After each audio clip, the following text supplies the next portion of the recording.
ونصلي ونسلم على سيدنا ومولانا محمد رسوله النبي الأمين المكين الحنين الكريم الرؤوف الرحيم وعلى آله الطيبين الطاهرين المعتصمين وصحبه الكرام المتقين المنتجبين أما بعد فأعوذ بالله من الشيطان الرجيم بسم الله الرحمن الرحيم والنجم إذا هوى صدق الله مولانا العظيم۔ محترم المقام مہمان خصوصی الشیخ السید ابو الہدیٰ محمد الیعقوبی الحسنی، جملہ مشائخ اعظام، علماء کرام، جملہ عاشقان مصطفیٰ اور حاضرین محفل میلاد النبی صلی اللہ علیہ وآلہ وسلم، خواتین و حضرات، اللہ رب العزت کا شکر ہے جس کی توفیق سے ہم اس مبارک رات میں، جسے تاریخ انسانی کی سب سے بابرکت اور باعظمت رات بنایا گیا، جو شب میلاد رسول صلی اللہ علیہ وآلہ وسلم ہے، اس میں جمع ہے اور مینار پاکستان کے سائے تلے سالانہ میلاد مصطفیٰ صلی اللہ علیہ وآلہ وسلم کے سلسلے میں منعقد ہونے والی کانفرنس میں عاشقوں کا، آقا علیہ السلام کے غلاموں کا، پاکستانیوں کا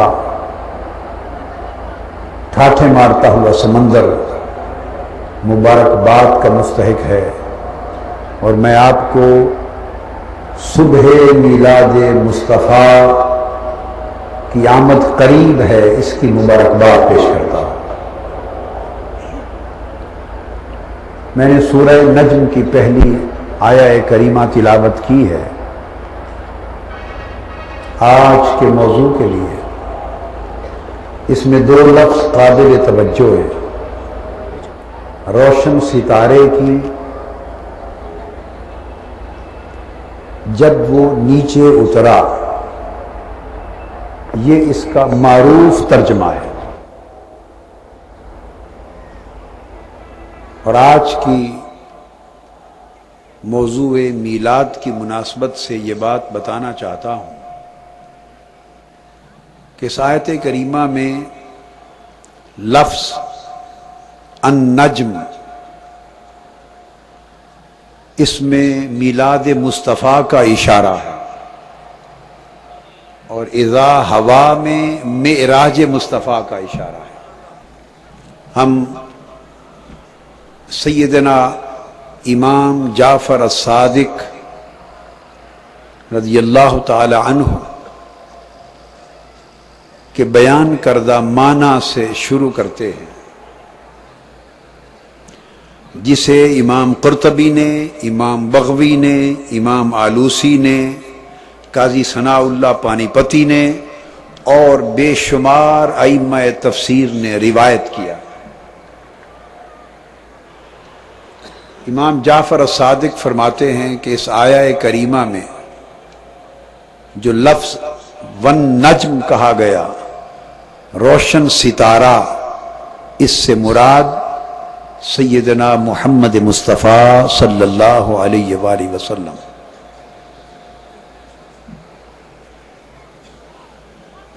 لفظ نجم کے مختلف معانی ہیں۔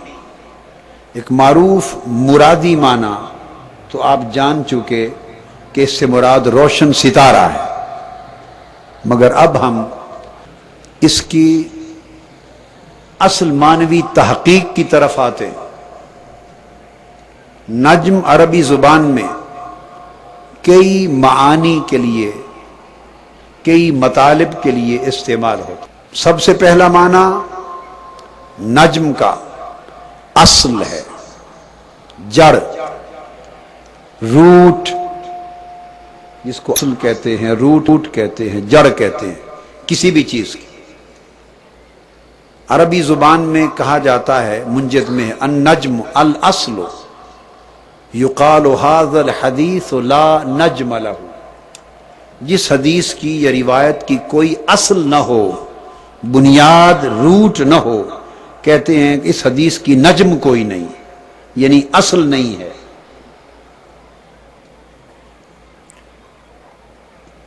جس کام کی کوئی بنیاد اور اصل نہ ہو تو کہتے ہیں ھذا الامر لا نجم لہ، اس کام کی کوئی نجم، کوئی اصل نہیں ہے، جڑ اور بنیاد نہیں ہے۔ یہ نجم کا ایک معنی ہے۔ پہلے میں 4 معنی بیان کروں گا اور پھر آپ کو ان معنی کا اطلاق سمجھاؤں گا۔ تو لفظ نجم کا ایک معنی آپ سمجھ گئے کہ یہ کہتے ہیں اصل کو، جڑ کو، اور اصل اور جڑ وہ شے ہوتی ہے جس سے کسی بھی چیز کی ابتدا ہوتی ہے، آغاز ہوتا ہے، وہ ہر شے کی بنیاد ہوتی ہے۔ دوسرا معنی نجم کا ہے النبت، چھوٹے نباتات، وہ سبز چھوٹے چھوٹے پودے، نباتات جن کا تنا نہیں ہوتا۔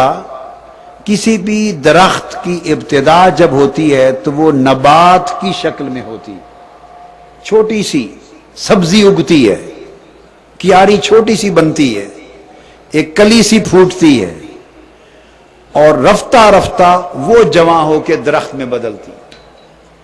قرآن مجید نے کہا وَالنَّجْمُ وَالشَّجَرُ يَسْجُدَانِ، کہ نباتات اور درخت سب اللہ کے حکم کے مطیع ہیں، اللہ کے فرما بردار ہیں۔ تو آپ نے دیکھا یہاں نجم کا لفظ ستارہ کے معنی میں استعمال نہیں ہوا، استعمال ہوا شجر، درخت جو تنے والا ہو، اور نجم نباتات، پودے جو بڑے اونچے تنے کے بغیر زمین پر ہوتے۔ 2 معنی ہو گئے۔ تیسرا معنی نجم کا، نجم گھاس کو بھی کہتے ہیں، گھاس کو، مالی گھاس لگاتا ہے اور وہ پھیلتی چلی جاتی، اس گھاس کو بھی عربی میں نجم کہا جاتا ہے۔ اور چوتھا معنی نجم کا، چشمہ جس جگہ سے پھوٹتا ہے اور دریا جس جگہ سے پھوٹ کر آگے چلتا ہے، اس منبع کو، چشمہ یا دریا پھوٹنے کی جگہ کو بھی نجم کہتے ہیں۔ پھر وہ دریا اور چشمہ پھوٹ کر آگے پھیلتا چلا جاتا ہے۔ عربی زبان میں اس کو بھی نجم کہتے ہیں۔ جتنے معانی میں نے بیان کیے یہ المنجد میں، لسان العرب میں، قاموس میں اور لغت کی تمام بڑی بڑی کتابوں میں موجود ہیں۔ میں نے تو ان سے صرف تحقیق آپ کے سامنے پیش کر دی۔ جب آپ 4 معانی نجم کے سمجھ گئے، اب آئیے اصل مراد کی طرف۔ اور اس آیت کریمہ کے حوالے سے امام جعفر الصادق نے فرمایا کہ نجم محمد مصطفیٰ ہے صلی اللہ علیہ وآلہ وسلم۔ نجم کون ہے؟ حضور نبی اکرم صلی اللہ علیہ وآلہ وسلم۔ جب نجم سے مراد ذات مصطفیٰ ہوئی، اور نجم کے معنی، لٹریری میننگز، ایٹیمولوجیکل میننگز، لغت کے اس کی تحقیقی معنی، وہ 4 بیان ہوئے۔ تو آئیے اب ایک ایک کر کے اس معنی کے اطلاق کا، اپلیکیشن کا جائزہ لیتے ہیں کہ ان لغوی معنی کا تعلق اصل مراد سے کیا ہے۔ اگر نجم سے مراد جڑ ہے، اگر نجم سے مراد نباتات، پودا ہے، اگر نجم سے مراد گھاس ہے، اور اگر نجم سے مراد چشمہ اور دریا پھوٹنے کی جگہ ہے تو پھر نجم کا لفظ ذات مصطفیٰ کے لیے کس معنی میں استعمال ہوا؟ یہ وہ بنیادی چیز ہے۔ تو اللہ پاک نے فرمایا والنجم، قسم ہے نجم کی جو ذات مصطفیٰ ہے صلی اللہ علیہ وآلہ وسلم، اور نجم ذات مصطفیٰ کو کہہ کر اللہ تبارک و تعالی نے یہ بنیاد بیان فرما دی کہ جس طرح نجم ہر چیز کی اصل کو کہتے ہیں، ہر چیز کی جڑ کو کہتے ہیں، تو میرے حبیب میں نے تجھے نجم کی شان عطا کی ہے کہ تو ساری کائنات کی اصل ہے۔ میں نے تجھے نجم کائنات بنایا میرے حبیب، میں نے آپ کو نجم خلائق بنایا، میں نے آپ کو نجم ارض و سما بنایا، میں نے آپ کو نجم کل خلق بنایا۔ یہ ساری کائنات، یہ عرش، یہ فرش، یہ لوح، یہ قلم، یہ زمین، یہ آسمان، یہ ہوائیں، یہ فضائیں، یہ دریا، یہ سمندر، یہ شرق، یہ غرب، یہ شمال، یہ جنوب، یہ تحت، یہ فوق، یہ جو کچھ میں نے کائنات میں بنایا ہے، خواہ اس کا تعلق عالم بالا سے ہے، خواہ اس کا تعلق عالم پست سے ہے، خواہ وہ عالم شجر و حجر سے ہے، خواہ وہ عالم جن سے ہے، خواہ وہ عالم انس سے ہے، خواہ وہ عالم ملائک سے ہے، میرے محبوب یہ ساری مخلوقات تنے کی طرح بنی، شاخوں کی طرح بنی، پھلوں کی طرح بنی، پتوں کی طرح بنی، سب کچھ بعد میں بنا، اور ساری کائنات کی اصل، ساری کائنات کی جڑ اور ساری کائنات کی بنیاد، جس کی ذات سے میں نے ہر شے کی ابتدا کی، وہ وجود مصطفیٰ ہے۔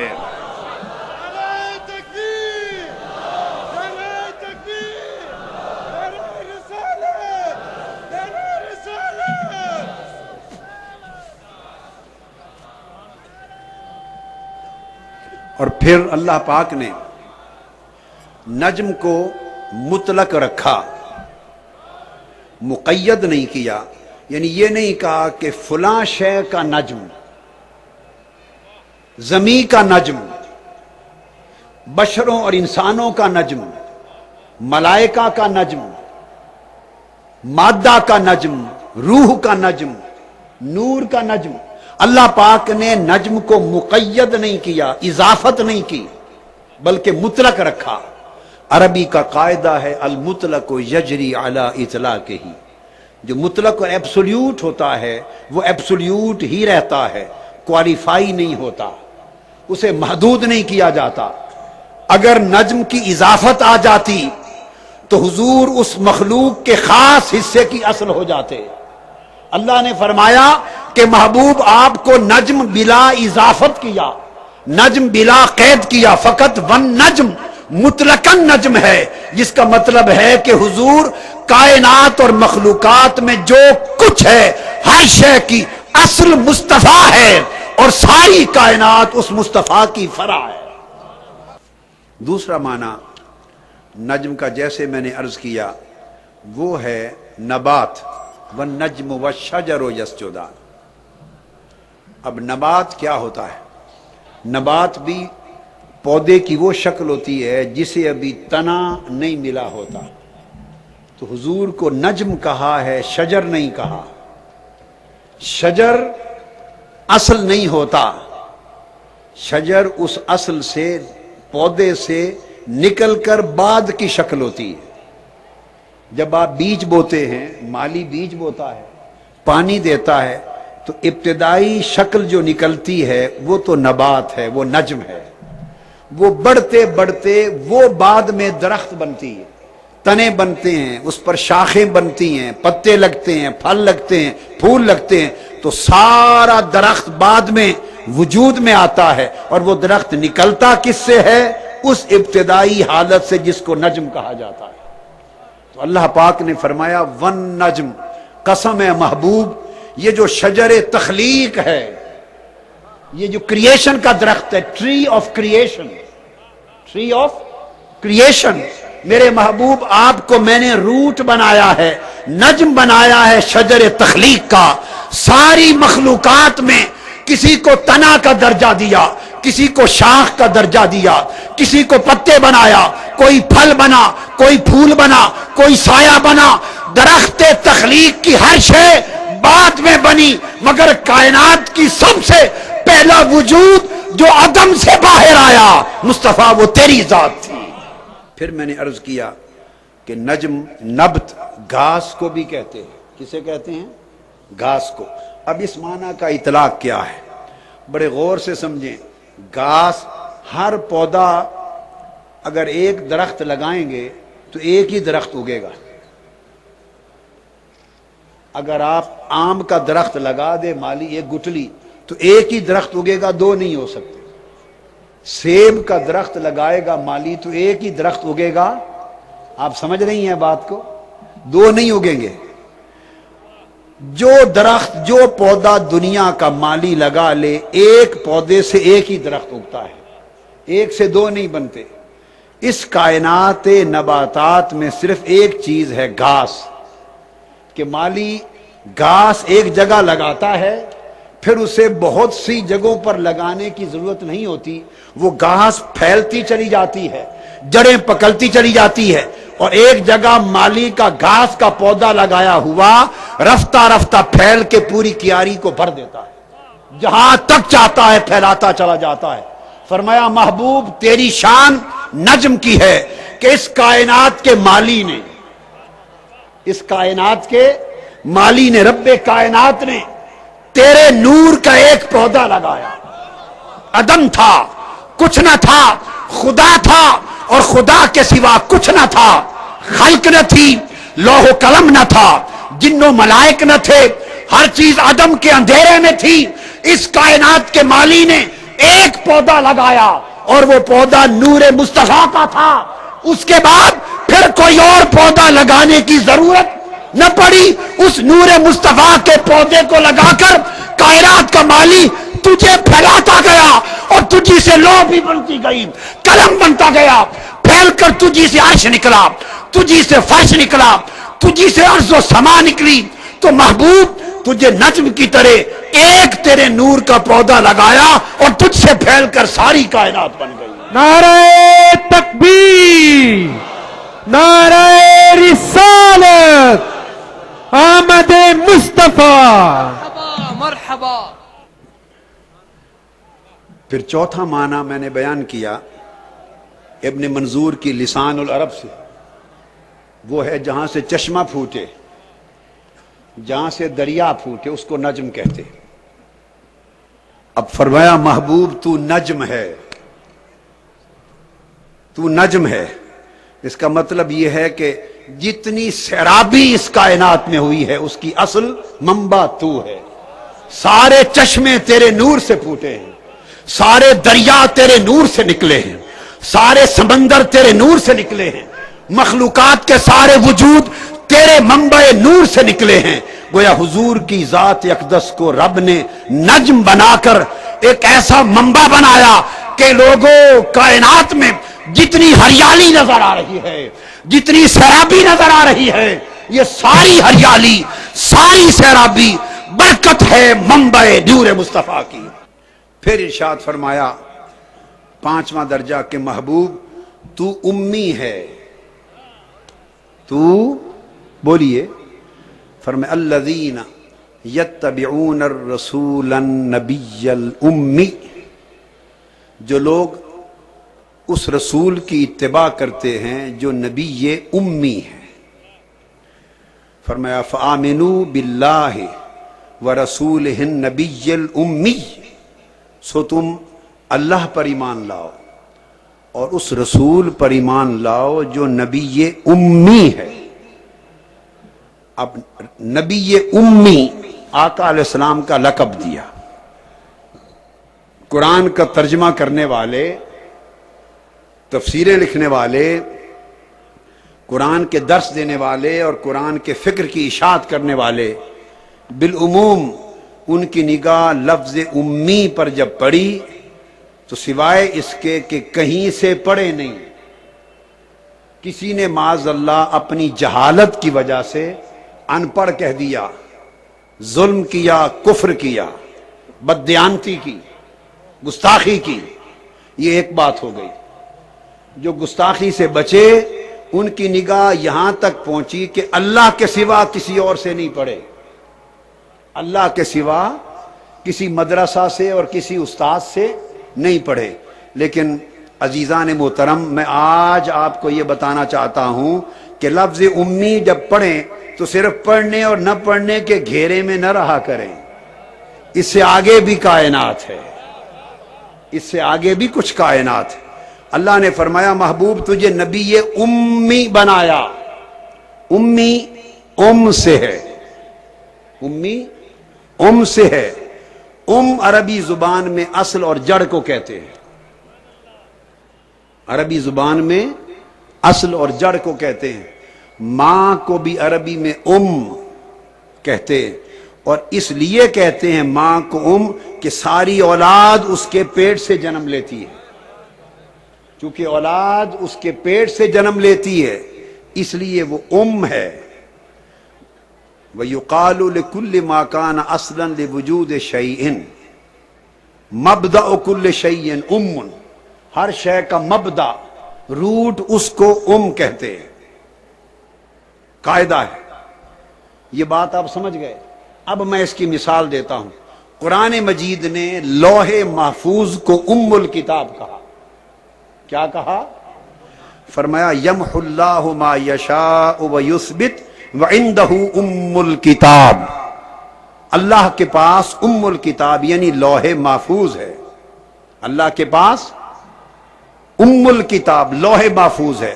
اور لوح محفوظ کو ام الکتاب اس لیے کہا کہ سارے علم لوح محفوظ سے نکلے، حتیٰ کہ قرآن بھی لوح محفوظ سے نکالا گیا اور بیت العزت پر پہنچایا گیا، وہاں سے زمین پر اتارا گیا۔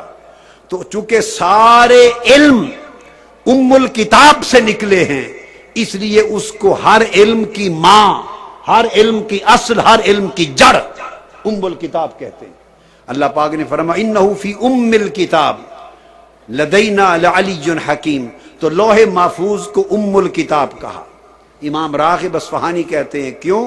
العلوم کلھا متولدۃ منہ، اس لیے کہ سارے کے سارے علم لوح محفوظ سے پیدا ہوئے ہیں، لوح محفوظ میں سے نکلے ہیں، اس لیے اس کو ام الکتاب کہا جاتا ہے۔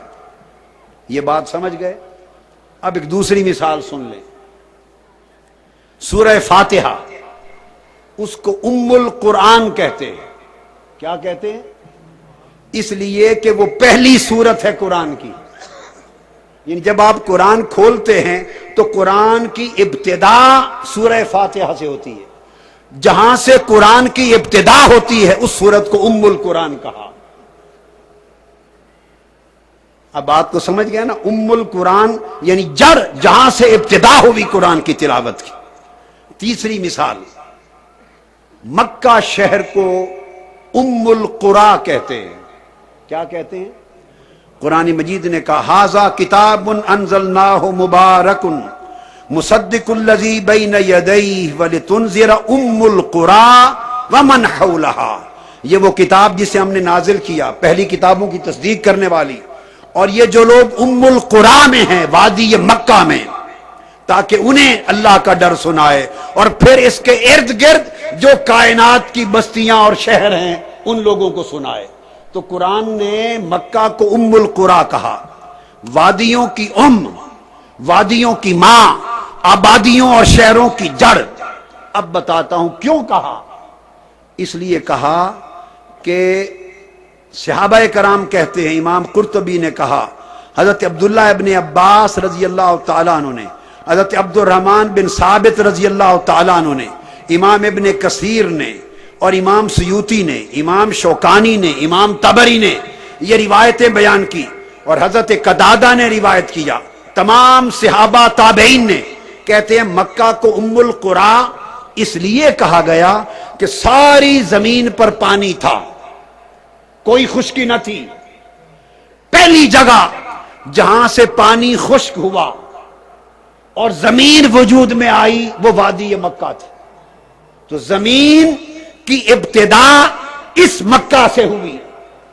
پانی سب سے پہلے جس مقام سے خشک ہوا اور زمین ظاہر ہوئی وہ وادی مکہ ہے۔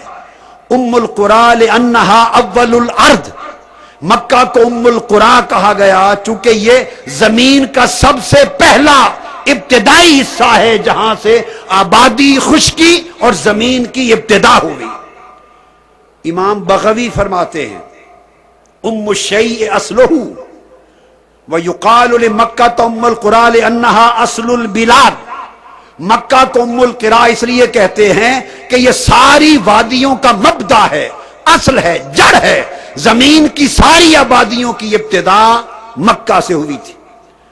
اب آپ سمجھ گئے، امام ابن کثیر کہتے ہیں مکہ ام القریٰ ہے لتقدمہا، کہ ساری کائنات میں زمین پر جتنی آبادیاں ہیں ان میں سب سے پہلی آبادی، سب سے پہلا زمین کا ٹکڑا اور سب سے پہلا خشک ہونے والا حصہ ہے زمین وہ مکہ ہے۔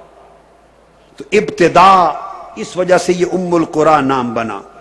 اب مکہ بنا، ام الکتاب لوح محفوظ بنی، ام القرآن فاتحہ بنی، ام القرآن مکہ بنا۔ آپ سمجھ گئے کہ جہاں بھی لفظ آیا تو کا معنی اولیت ہے، کا معنی مبدا ہے، کا معنی بگننگ ہے، کا معنی اوریجن ہے، کا معنی ابتدا ہے۔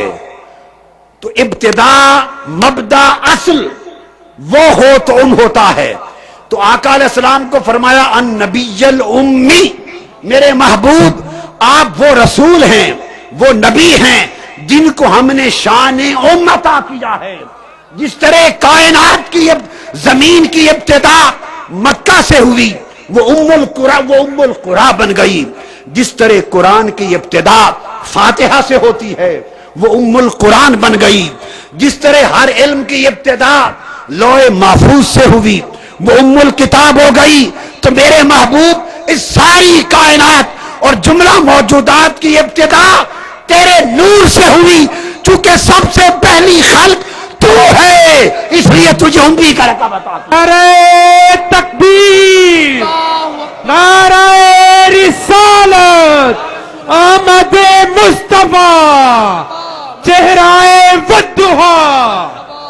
فرمایا الرسول النبی الامی، وہ رسول جس کے نور کو سب سے پہلے پیدا کیا گیا، جو مبدأ کائنات بنا، جو اول مخلوقات بنا، جس میں سے ساری کائنات کے موجودات نکالے گئے، وہ شان امیت کا مالک رسول۔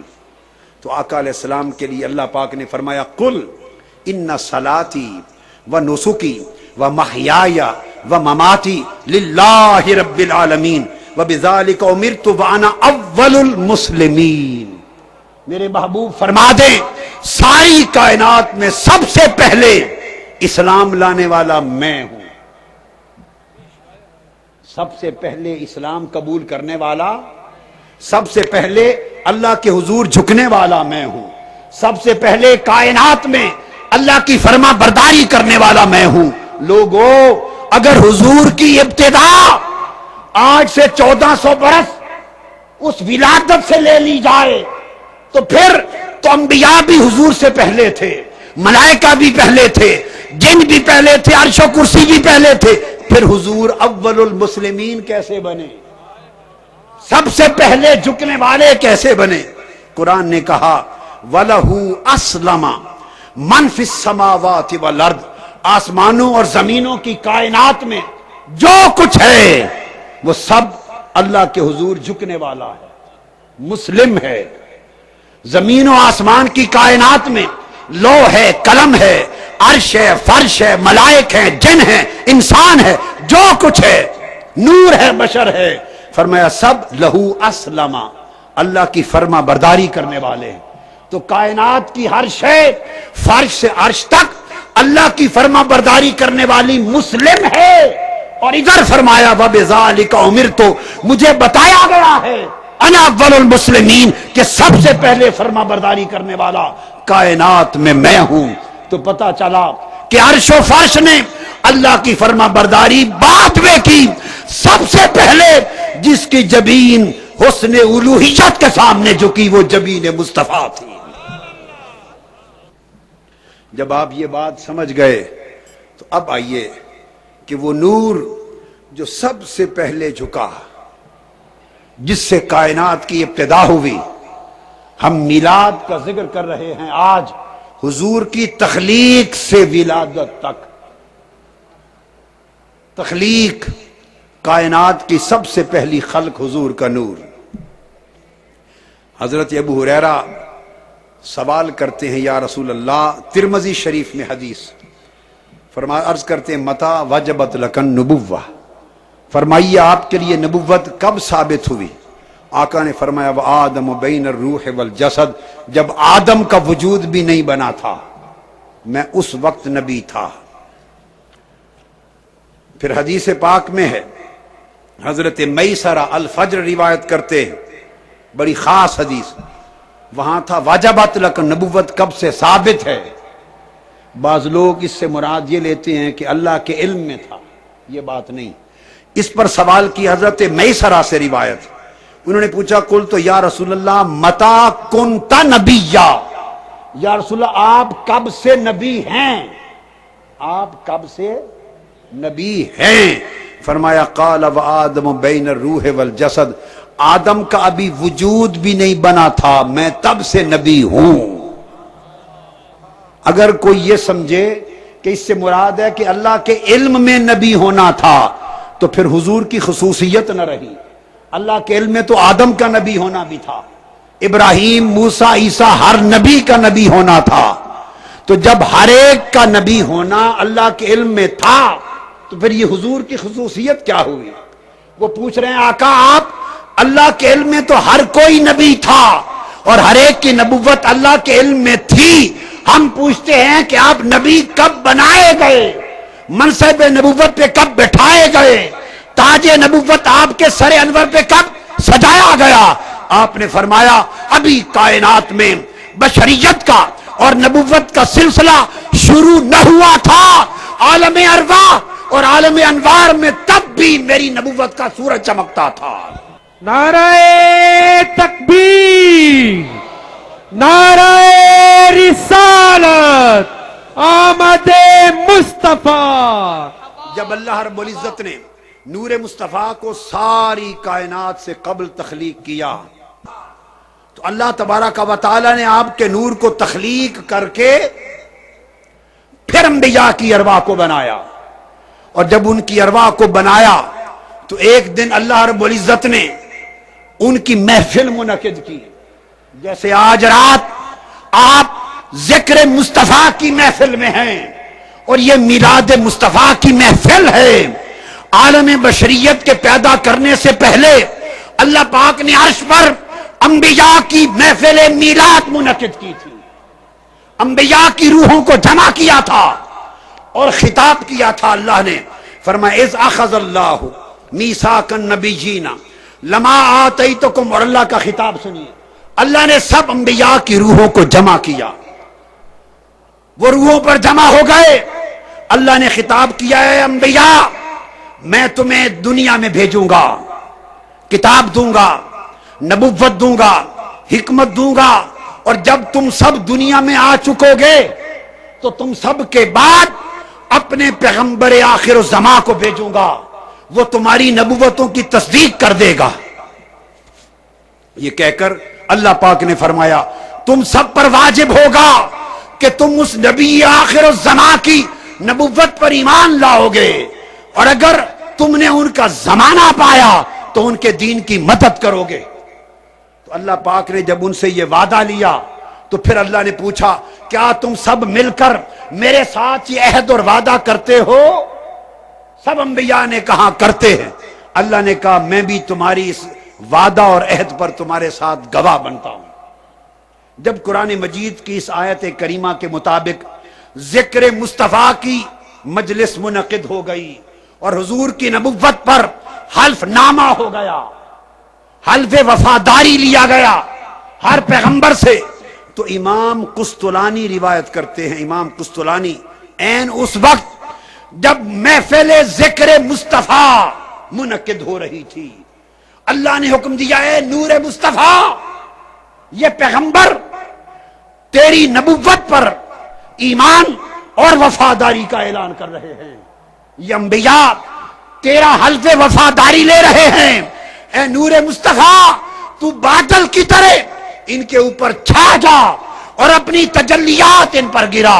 اچانک انبیاء کی ارواح پر نور آیا، نور چمکا۔ امام قسطلانی المواہب اللدنیہ میں روایت کرتے ہیں، انبیاء نے پوچھا باری تعالیٰ یہ نور کیسا ہے؟ تو اللہ پاک نے فرمایا ھذا نور محمد ابن عبداللہ ان آمنتم بہی جعلتکما نبیا، یہ محمد مصطفیٰ کا نور ہے، اگر اس پر جو جو ایمان لاتا جائے گا اس کے سر پر نبوت کا تاج سجاتا جاؤں گا۔ پھر حضرت میسرہ کہتے یہ وہ نور تھا، یہی وہ نور تھا جس کی تخلیق سب سے پہلے ہوئی، اور پھر حضرت میسرہ روایت کرتے ہیں جس کو امام ابن جوزی اور امام حلبی نے روایت کیا ہے، فرماتے ہیں کہ جب اللہ تعالیٰ نے زمین کو پیدا کر لیا، آسمانی کائنات کو پیدا کر لیا، بالائی کائنات کے 7 طبقات بنا لیے، وخلق العرش، عرش پیدا کیا، تو کاتب علی ساق العرش، تو عرش کے ستونوں پر لکھا محمد الرسول اللہ، عرش کے ستونوں پر محمد الرسول اللہ لکھا۔ پھر خلق اللہ تعالی الجنت، پھر اللہ نے جنت پیدا کی جس میں آدم و حوا کو ٹھہرایا گیا، اور فرمایا فکاتب اسمی علی الابواب والاوراق والقباب والخیام، تو جب جنت بنا لی تو جنت کے ہر دروازے پر نام محمد لکھا گیا، پھر جنت کے درختوں کے پتوں پر نام محمد لکھا گیا، جنت کے خیموں پر لکھا گیا، جنت کے ہر محل کے دروازے پر نام محمد لکھا گیا۔ سو عرش سے لے کر جنت میں ہر سو محمد مصطفیٰ کے نام کے کتبے لگائے گئے، کتبے لگائے گئے۔ پھر فرماتے ہیں جب سیدنا آدم علیہ السلام کی تخلیق ہوئی تو انہوں نے جب زمین پر اتارے گئے تو سر اٹھایا اور آقا علیہ السلام کا اسم مبارک ہر جگہ لکھا ہوا پایا، اور اس نام کو پڑھ کر سمجھ گئے کہ کائنات میں یہ نام سب سے محبوب ترین نام ہے خدا کو۔ تو عرض کیا باری تعالیٰ اسی نام محمد کے صدقے ہماری توبہ قبول کر لے۔ سیدنا فاروق اعظم رضی اللہ تعالیٰ عنہ روایت کرتے ہیں، حضرت عمر بن الخطاب، امام حاکم نے مستدرک میں روایت کیا، امام طبرانی نے معجم میں، حیثمی نے مجمع الزوائد میں، ابن کثیر نے، سیوطی نے، حلبی نے، قسطلانی نے، ابن عساکر نے، سب نے حدیث کو روایت کیا۔ حضرت فاروق اعظم رضی اللہ تعالیٰ عنہ فرماتے ہیں کہ آدم علیہ السلام نے اللہ کے حضور عرض کیا یا رب اسألک بحق محمد، اے اللہ میں واسطہ محمد سے تجھ سے معافی مانگتا ہوں، ہماری خطا معاف کر دے۔ فقال اللہ تعالی یا آدم کیف عرفت محمدا ولم اخلق، اے آدم تو نے محمد کو کیسے پہچان لیا؟ ولم اخلق، میں نے تو اسے ابھی تک پیدا نہیں کیا، کیسے پہچان لیا؟ تو حضرت آدم علیہ السلام نے کہا یا رب لأنک لما خلقتنی بیدک ونفخت فی من روحک رفعت راسی فرأیت علی قوائم العرش مکتوبا لا الہ الا اللہ محمد رسول اللہ۔ اے اللہ جب تو نے مجھے پیدا کیا، میرے اندر اپنی روح پھونکی، میں نے سر اٹھایا، میں نے عرش میں ہر طرف اور اس کے ستونوں پر محمد رسول اللہ کا نام لکھا دیکھا، میں سمجھ گیا کہ یہ تیرے محبوب کا نام ہے، اس لیے اس کا وسیلہ پیش کیا ہے۔ اللہ پاک نے فرمایا فقد غفرت لک ولولا محمد ما خلقتک، اے آدم میں نے محمد کے صدقے معاف کر دیا، اگر یہ محمد نہ ہوتا تو تجھے بھی پیدا نہ کرتا۔ نعرہ تکبیر، نعرہ رسالت، سرکار کی آمد، مرحبا، سرکار کی آمد، مرحبا۔ حاضرین محترم، آقا علیہ الصلوۃ والسلام کی ولادت، آقا علیہ السلام کی نور کی اولیت اور پھر اس نور کی اولیت، اس کی تخلیق روایت کرتے ہیں حضرت عبداللہ بن مبارک، حضرت سفیان ثوری سے، وہ سیدنا امام جعفر الصادق سے، وہ سیدنا امام محمد الباقر سے، وہ سیدنا امام زین العابدین سے، وہ سیدنا امام حسین سے، اور وہ سیدنا علی المرتضیٰ سے روایت کرتے ہیں. اور اس کو امام ابو سعد نیشاپوری نے شرف المصطفیٰ میں روایت کیا. مولا علی المرتضیٰ کی روایت ہے کہ اللہ پاک نے فرمایا کہ اس کائنات میں جب کچھ نہ تھا تو میں نے محمد مصطفیٰ کا نور پیدا کیا، اور نور مصطفیٰ سے عرش بھی بنایا، لوح بھی بنایا، قلم بھی بنایا، فرش بھی بنایا، ملائک بھی بنائے، اور سب انبیاء نور مصطفیٰ سے تخلیق کیے. پھر اسی طرح کی حدیث کا مضمون حضرت امام عبد الرزاق نے روایت کیا. اس نور مصطفیٰ صلی اللہ علیہ وآلہ وسلم کو جب حضرت آدم علیہ السلام کی تخلیق ہوئی تو دوستو اللہ نے اس نور کو حضرت آدم کی صلب میں رکھ دیا. اور میں یہ سمجھتا ہوں جو اللہ پاک نے حضرت آدم کی بشریت کا ڈھانچہ بنایا اور فرمایا وَنَفَخْتُ فِيهِ مِن رُوحِي، اس کے اندر اپنی روح، اپنا نور پھونکا. جس کو اللہ نے اپنی روح کہا، اپنا نور پھونکا، حضرت آدم کی خاکہ بشریت، ڈھانچہ بشریت میں حضور کا نور ڈالا گیا تھا. اور یہ نور مصطفیٰ تھا. جب آدم کی پیشانی پہ چمکا، رب کائنات نے کہا اسجدوا لآدم، فرشتوں کا سجدہ کرنا. تکریم و تعظیم آدم میں وہ حقیقت میں تعظیم نور مصطفیٰ تھا، تعظیم نور مصطفیٰ تھا. پھر حضرت آدم کے بطن میں وہ نور چمکتا تھا. حضرت آدم کے بطن میں یکے بعد دیگرے جس ذات کو اس نور کے لیے اللہ پاک نے پاک صلبوں سے پاک رحموں میں اس نور کو منتقل کیا. آقا علیہ السلام کے آباء و اجداد اور امہات میں جس کے بطن کو، جس کے صلب کو حضور کے نور کا مستقر، حضور کے نور کا ٹھکانہ بنانا تھا، اس کو پاک رکھا ہر دور میں، ہر نجس سے، ہر شرک سے، ہر گناہ سے، تاکہ آقا علیہ السلام کا نور اقدس پاک صلبوں سے پاک رحموں میں منتقل ہو سکے. اس لیے آقا علیہ السلام نے فرمایا، صحیح بخاری میں ہے، بعثت من خیر قرون بنی آدم قرنا فقرنا حتی کنت من القرن الذی کنت فیہ. پاک صلبوں، پاک رحموں میں، پاک جسموں میں منتقل ہوتا چلا آیا ہوں. اور آقا علیہ السلام نے فرمایا، انا محمد بن عبداللہ بن عبد المطلب ان اللہ خلق الخلق فجعلنی فی خیرہم ثم جعلهم فرقتین فجعلنی فی خیرہم فرقتا ثم جعلهم قبائل فجعلنی فی خیرہم قبیلتا ثم جعلهم بیوتا فجعلنی فی خیرہم بیتا وخیرہم نفسا. اللہ پاک نے خلق کائنات پیدا کی، اس کائنات میں سب سے بہتر خلق میں مجھے بنایا. پھر اس انسانی خلق کے دو حصے کیے، ان میں سے بہتر حصے میں مجھے بنایا. پھر قبائل پیدا کیے، سب سے اعلیٰ قبیلے میں مجھے بنایا. پھر خاندان بنائے، سب سے اعلیٰ خاندان میں بنایا.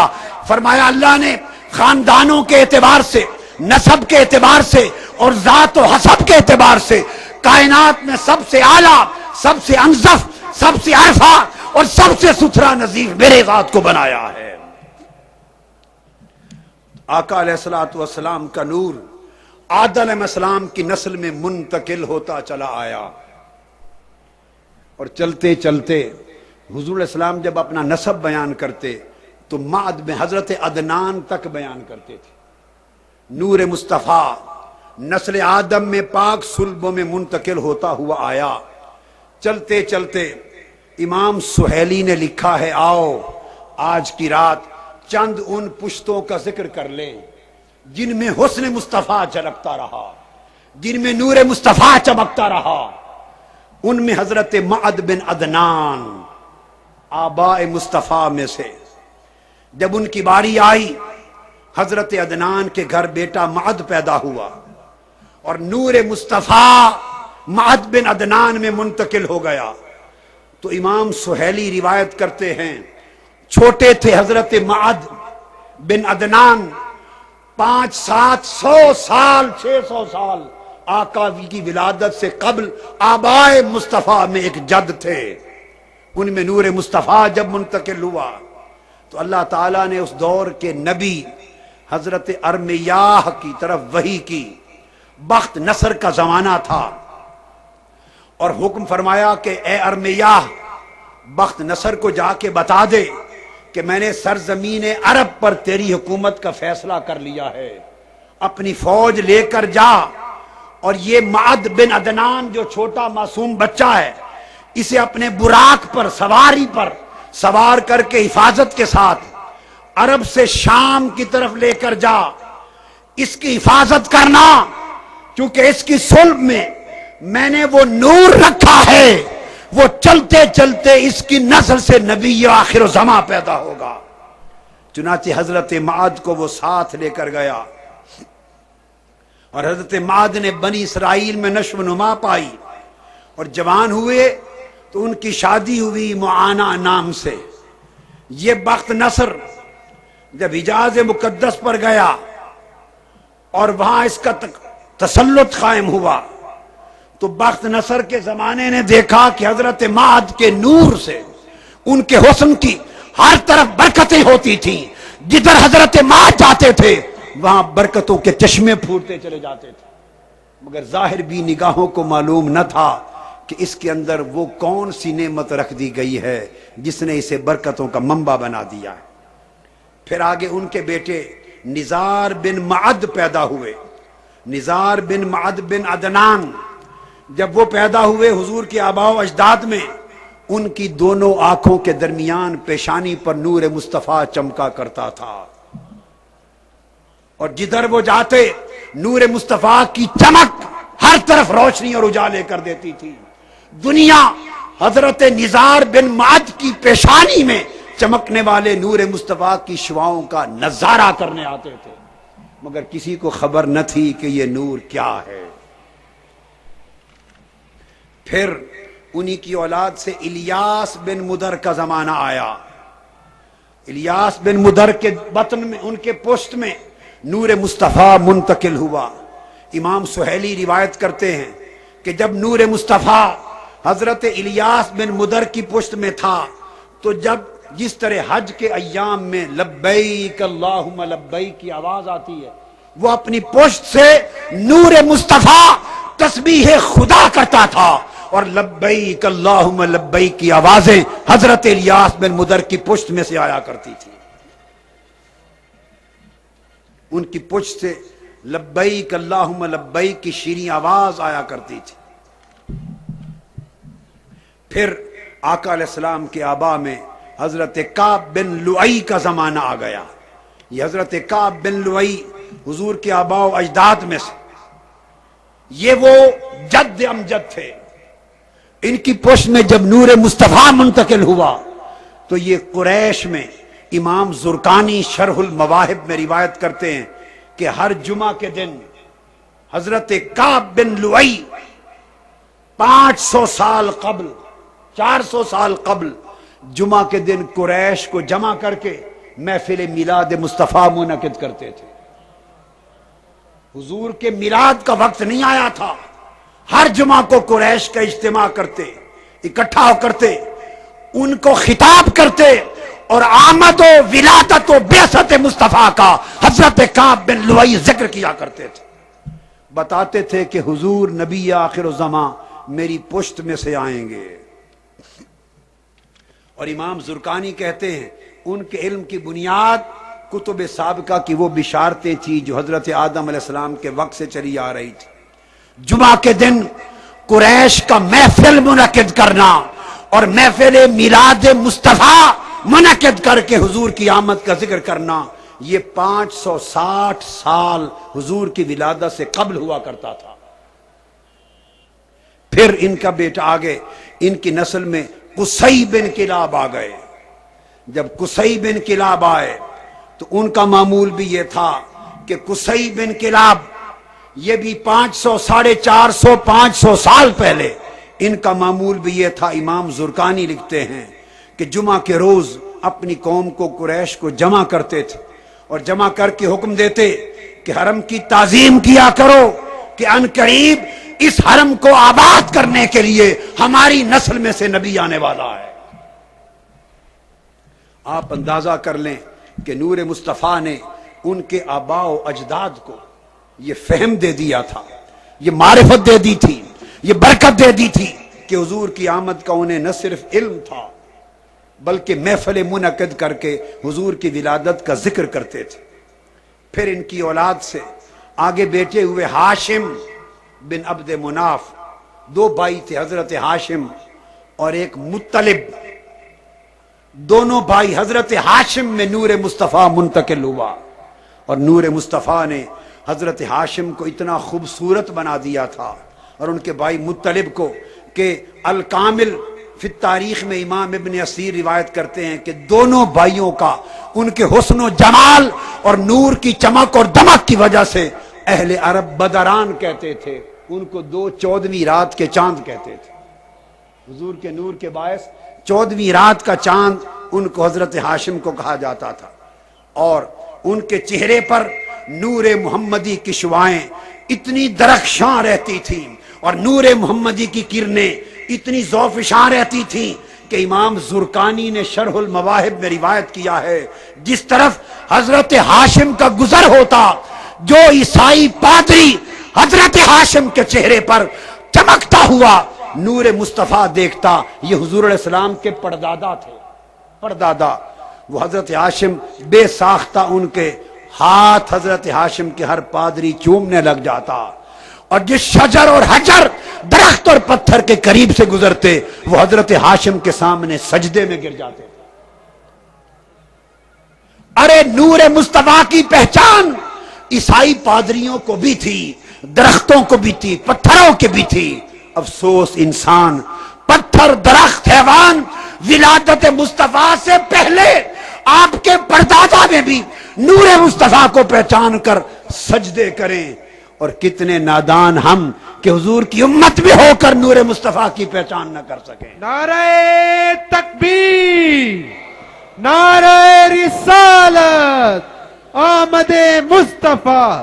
حضور کے پردادا حضرت ہاشم کو نور مصطفیٰ نے ان کے چہرے کو اتنا حسین و جمیل بنا دیا تھا کہ ہرقل روم کا بادشاہ، عیسائی بادشاہ ملک روم کا، اس نے پیغام بھیجا حضرت ہاشم کو، روم کی سلطنت کے بادشاہ نے پیغام بھیجا کہ میری بیٹی بڑی خوبصورت ہے، کائنات حسن میں اس کا کوئی مثال نہیں، اے ہاشم میرا جی چاہتا ہے کہ آپ آ جائیں اور میں اپنی بیٹی آپ کے عقد میں تحفتاً پیش کر دوں۔ اس ہرقل روم نے اپنی کتابوں میں پڑھا تھا کہ جس کی پیشانی میں اس نور کی چمک ہوگی اس کی پشت میں نور مصطفیٰ ہوگا۔ اس نے خواہش کی ہرقل روم کے عیسائی بادشاہ نے کہ میری بیٹی کو نصیب ہو جائے یہ نور کے مصطفیٰ کے نور کا انقلاب اس کے بطن سے آگے چلے، لیکن بہر صورت آپ نے وہ قبول نہ کیا۔ پھر آقا علیہ السلام کے دادا ہاشم کے بیٹے عبد المطلب کا دور آ گیا، وہ نور جو خلق اول کے طور پہ عرش سے پہلے بنایا گیا، جس سے ساری کائنات کے چشمے نکالے گئے، جو نور جسے حضرت آدم کی پیشانی میں سجایا گیا، جو نور جو پاک صلبوں اور پاک ریموں سے منتقل ہوتا ہوا آیا، وہ حضرت عبد المطلب تک آ پہنچا۔ جب نور مصطفیٰ حضرت عبد المطلب کی پشت میں آیا تو خدا کی قسم ان کے جسم سے کستوری کے ہلے آتے تھے، کستوری کی خوشبو نکلتی تھی، ہر وقت خوشبو کی مہک آتی تھی، جدھر سے حضرت عبد المطلب گزر جاتے راہوں کی فضائیں ہوائیں معطر ہو جاتی تھی۔ نور مصطفیٰ جب حضرت عبد المطلب کی پشت میں تھا اور خشکی ہو جاتی، قحط ہو جاتا، بارش ہو جاتی، تو کتب سیر میں، کتب حدیث میں آیا ہے اور کتب تاریخ میں آیا ہے، اہل مکہ حضرت عبد المطلب کو پکڑ کر پہاڑ کی چوٹی پہ لے جاتے اور ان کا وسیلہ دیتے تو مکہ پہ بارش ہو جاتی تھی۔ حضور علیہ السلام کے نور کی برکت سے لوگوں کو فیض ملتا تھا، اور انہی کا زمانہ تھا جب ابرہہ نے مکہ پہ حملہ کیا۔ وہ مکہ کعبہ کے مقابلے میں ایک اپنا کعبہ بنانا چاہتا تھا اور اس کعبۃ اللہ کو مسمار کرنا چاہتا تھا۔ ولادت مصطفیٰ سے قبل حضرت عبد المطلب کا دور ہے۔ ابرہہ نے حملہ کیا اور جب حملہ کیا تو حضرت عبد المطلب اس کے پاس پہنچے، مذاکرات کیے، اور حدیث میں آتا ہے کہ نور مصطفیٰ ایک گول دائرے کی طرح پیشانی عبد المطلب میں چمکا کرتا تھا۔ جب سامنے آئے ابرہہ نے حضرت عبد المطلب کا چمکتا دمکتا چہرہ اور چمکتا دمکتی پیشانی دیکھی تو وہ غش کھا کے گر گیا۔ اتنا حسین و جمیل، نور کی اتنی چمک و دمک، بے ہوش ہو کے گر گیا۔ اور جب دیر کے بعد ہوش میں آیا حضرت عبد المطلب کے سامنے وہ بھی اور اس کا ہاتھی دونوں سجدے میں گر گئے، اور آپ کے نور سے وہ شعاع نکلی کہ کعبہ اور شہر مکہ کی فضائیں روشن ہو گئیں۔ یہ نور پھر حضرت عبد المطلب سے حضرت عبداللہ میں منتقل ہوا، پھر وہ حسن حضرت عبداللہ کو منتقل ہوا۔ یہ نور پھر آپ کی پیشانی میں چمکتا تھا، اس قدر چمکتا تھا کہ پھر سیرت حلبیہ میں، سیرت ابن الشام میں، شرف المصطفیٰ میں، بہقی میں، طبرانی میں، بے شمار مسانید میں، کتب حدیث میں اور کتب فضائل میں آیا ہے کہ وہ نور اتنا چمکتا تھا ان کی پیشانی میں کہ چمکتے ہوئے ستارے کی طرح آنکھ ٹکتی نہیں تھی آپ کی پیشانی پر۔ کیوں؟ اب اس نور کے ظہور کا وقت قریب آ گیا تھا، وقت قریب آ گیا تھا۔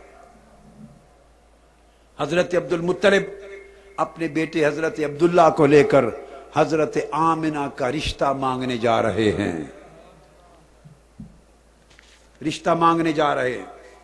رستے سے گزرے تو ایک خاتون، اس کا نام فاطمہ ہے اور عالمہ ہے، بہت بڑی عالمہ ہے، کتب سابقہ کی، انجیل کی، تورات کی، پہلی کتابوں کی، اور آقا علیہ السلام کے ظہور کی پیشین گوئی پڑھتی آ رہی ہے۔ اس کے علم میں ہے کہ اب ظہور نور مصطفیٰ کا زمانہ قریب آ گیا۔ اسے معلوم ہے کہ یہ چمک نور مصطفیٰ کی علامت۔ حضرت عبداللہ بن عبد المطلب کو اس نے گزرتے ہوئے دیکھا۔ اس عالمہ فاضلہ خاتون نے آواز دی حضرت عبد المطلب کو کہ میں آپ کے صاحبزادے سے شادی کرنا چاہتی ہوں اور 100 اونٹ تحفہ بھی ساتھ دینا چاہتی ہوں، 100 اونٹ تحفہ دوں گی، میرا عقد قبول کر لیں۔ آپ نے قبول نہیں کیا، آگے چلے گئے۔ آگے گئے تو وہ حضرت آمنہ کا نصیب تھا۔ حضرت عبداللہ فرماتے ہیں حضرت آمنہ سے میرا نکاح ہو گیا، 3 دن ہم نے وہاں قیام کیا اور نور مصطفیٰ حضرت آمنہ کے بطن میں منتقل ہو گیا۔ واپس پلٹے، آ رہے تھے تو اس خاتون کے پاس سے پھر گزر ہوا۔ حضرت عبداللہ نے اس خاتون کی طرف دیکھا، وہ نگاہ اٹھا کے آپ کو تکتی بھی نہ تھی۔ آپ نے پوچھا کہ تو 100 اونٹ بھی دیتی تھی اور مجھ سے نکاح کی خواہش کرتی تھی، اور آج میں وہی عبداللہ ہوں مگر تو میرا چہرہ بھی دیکھنے کے لیے تیار نہیں، یہ تبدیلی کیوں آ گئی؟ اس نے کہا عبداللہ وہ دراصل نکاح کی آرزو اور 100 اونٹوں کی قربانی اور 100 اونٹوں کا تحفہ جو تھا وہ تیری خاطر نہیں تھا، اس نور مصطفیٰ کی خاطر تھا۔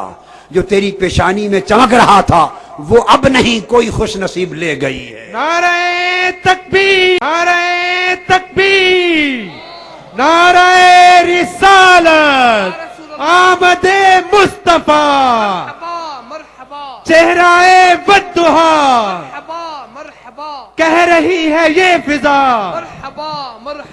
حضرت آمنہ رضی اللہ تعالیٰ عنہ کے بطن میں نور مصطفیٰ منتقل ہو گیا۔ رجب کی جمعہ کی رات جب نور مصطفیٰ حضرت آمنہ کے بطن میں منتقل ہوا، حضرت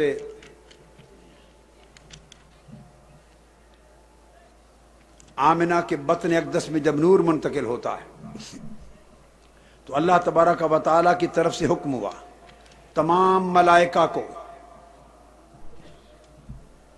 کہ جنتوں کے دروازے کھول دیں اور اعلان کر دیں کہ مبارک ہو آج کی رات، وہ نور جو ساری کائنات میں سب سے پہلے تخلیق کیا گیا، آج اس کے ظہور کا وقت قریب آ گیا اور وہ والدہ کے بطن میں امانت کے طور پہ منتقل ہو گیا۔ بیہقی، طبرانی، ابو نعیم اور ابن عساکر میں روایت ہے، حضرت عثمان بن ابی العاص روایت کرتے ہیں کہ مجھے میری والدہ نے بتایا کہ جب آقا علیہ السلام کی شب ولادت، شب میلاد آئی، اور امام سیوطی نے الخصائص الکبریٰ میں، اور امام قسطلانی نے المواہب میں، زرقانی نے اور امام حلبی نے السیرہ میں روایت کیا کہ جب ولادت کی رات آئی تو میں نے دیکھا کہ اس رات گھر کی اور شہر مکہ کی ہر شے نور و نور ہو گئی، اور آسمان کے ستارے دیکھے کہ زمین کے قریب آ گئے، اور آقا علیہ السلام کی ولادت کے وقت حضرت آمنہ کہتی ہیں کہ ایک ایسا نور نکلا جس نے سارے در و دیوار بھی روشن کر دیے اور کائنات کے اطراف و اکناف بھی روشن کر دیے۔ اور طبقات ابن سعد میں آتا ہے کہ جب حضور کی ولادت ہوئی، حضرت آمنہ فرماتی ہیں کہ وہ نور نکلا کہ ملک شام کے کوچوں بازار اور محلات تک نور مصطفیٰ سے روشن ہو گئے۔ ولادت مصطفیٰ کے وقت حضرت آمنہ روایت کرتی ہیں کہ اللہ پاک نے 3 جھنڈے اس کائنات میں اتارے، ایک جھنڈا مشرق میں نصب کر دیا، ایک جھنڈا مغرب میں نصب کر دیا، ایک جھنڈا کعبے کی چھت پہ نصب کر دیا۔ اشارہ تھا کہ جو نبی آخر الزمان جس کی ولادت ہونے والی ہے، اس کی نبوت اور رسالت اور اس کی سلطنت کی ابتدا اس مکہ معظمہ سے ہوگی، اور اس دنیا کے شرق سے غرب تک اس کی امت کا پھیلاؤ ہوگا اور اس کے دین کا فروغ ہوگا۔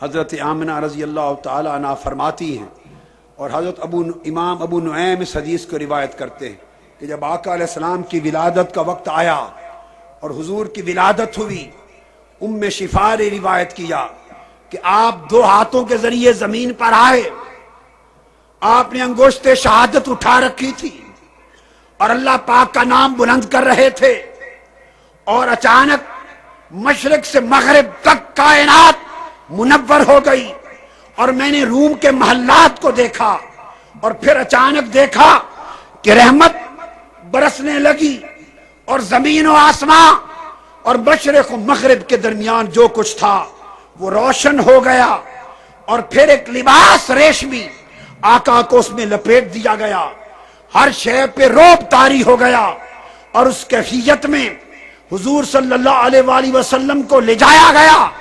ایک آواز آئی کہ اسے مشرق و مغرب میں اس مولود کو پھیلا دو، لے جاؤ۔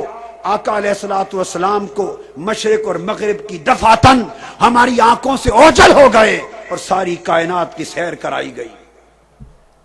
حضرت آمنہ روایت کرتی ہیں کہ ولادت کا جب وقت قریب آیا تو اللہ پاک نے فرشتوں کو حکم دیا۔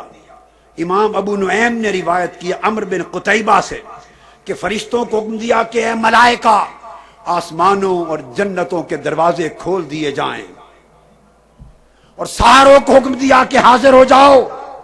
سارے ملائکہ کو زمین پر اترنے کا حکم دیا۔ ملائکہ ایک دوسرے کو بشارتیں، خوشخبریاں دینے لگے۔ سمندروں میں روانی آ گئی، موجیں اٹھنے لگی، برکتیں پھیلنے لگی۔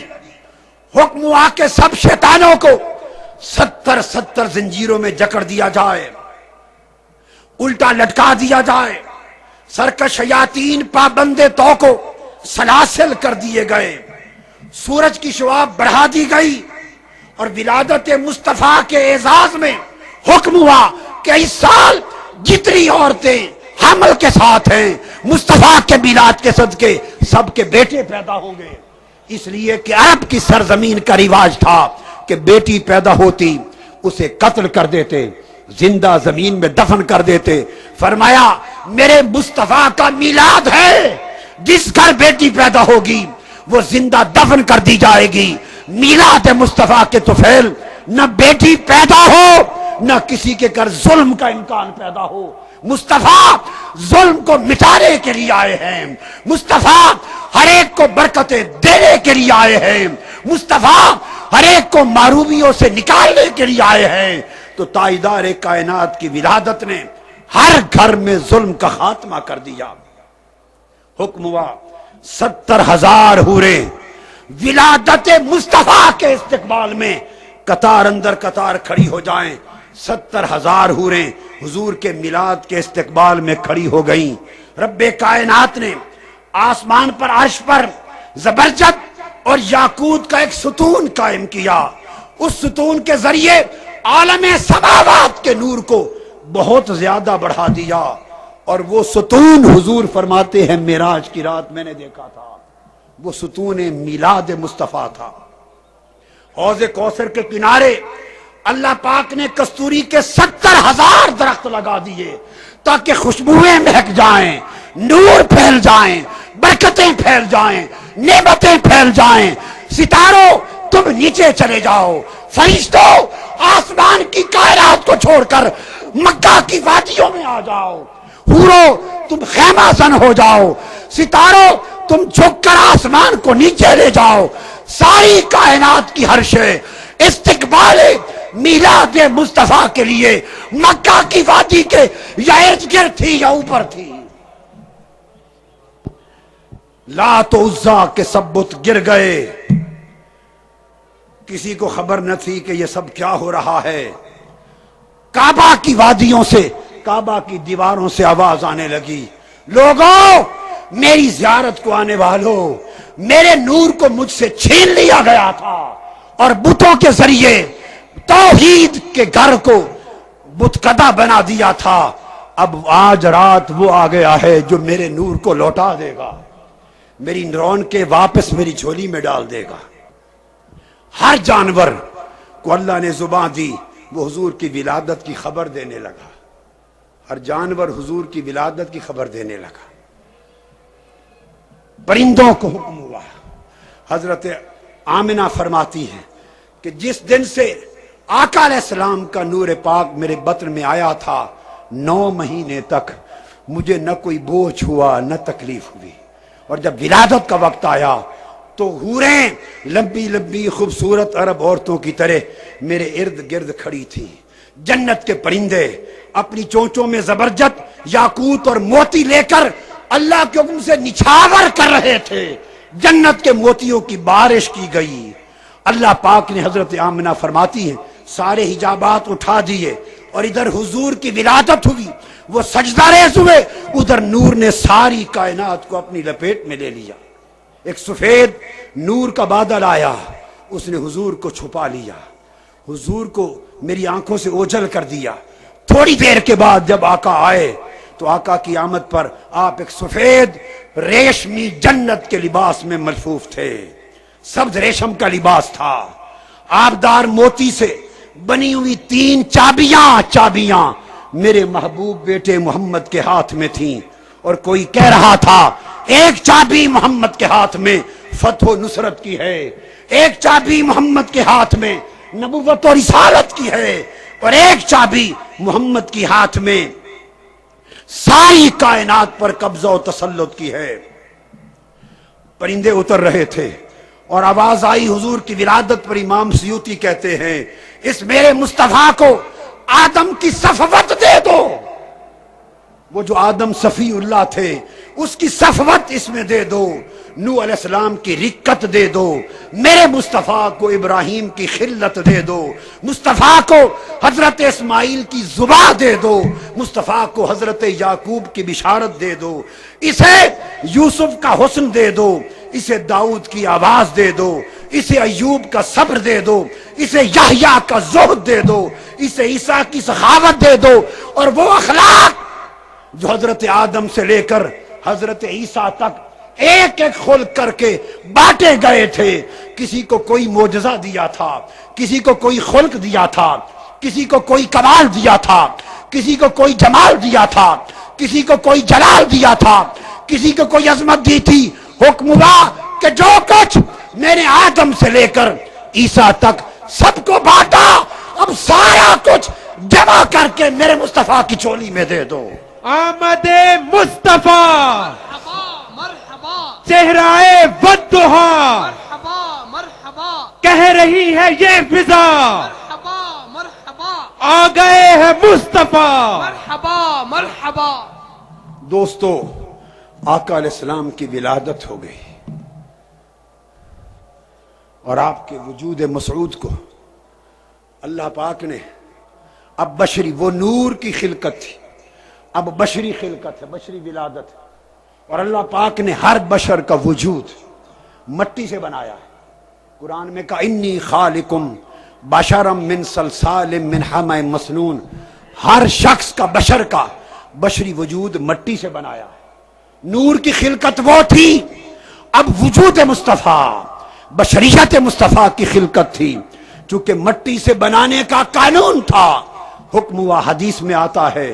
اس کو حضرت کعب الاحبار نے روایت کیا اور امام نیشا پوری نے شرف المصطفیٰ میں روایت کیا، امام بہقی نے، طبرانی نے، امام حاکم نے، سب نے روایت کیا کہ حکم دیا، اے جبرائیل، اب میں اپنے حبیب محمد مصطفیٰ کے بشری وجود کو بنانا چاہتا ہوں، اور میرا قانون ہے کہ میں ہر بشر کا وجود مٹی سے بناتا ہوں.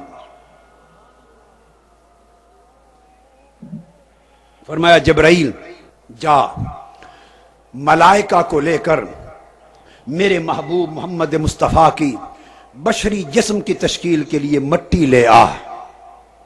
پوچھا باری تعالیٰ مٹی کہاں سے لاؤں جس سے آپ کا جسد بشری بنایا جائے؟ فرمایا جا مدینے کی سرزمین پر، جہاں آج آقا علیہ السلام کی قبر انور ہے، قبر مصطفیٰ ہے، اس مقام سے جا کے مٹی لے آ. قبضۃ من تراب من موضع قبر الرسول صلی اللہ علیہ وسلم وہی نور الارض. اس مقام سے لے آ جہاں آج قبر مصطفیٰ ہے، مدینہ کی سرزمین سے. اور فرمایا یہ مٹی، یہ زمین کا نور ہے. جبرائیل امین آئے، اس مقام سے مٹی لی اور مٹی لے گئے اللہ کے پاس. حکم ہوا جبرائیل اب اس مٹی کو کوثر اور تسنیم کی نہروں میں دھویا جائے اور جنت کے نورانی پانیوں میں گوندھا جائے. جنت کی نہروں میں اس نورانی مٹی کو دھویا گیا اور جنت کے نورانی پانیوں میں اسے گوندھا گیا. اب اس سے خمیر بشریت مصطفیٰ بننا ہے. دوستو، یہاں ایک نکتہ جو سمجھانا چاہتا ہوں وہ یہ کہ حضور کا نور بن چکا، اللہ کے نور کے براہ راست فیض سے، اللہ کے نور کے پرتو سے اب بشریت مصطفیٰ کے بننے کا وقت ہے. اور اس کو مٹی سے بنایا گیا اور مٹی چنی گئی اس جگہ سے جہاں قبر النبی ہے، آقا کی قبر اقدس.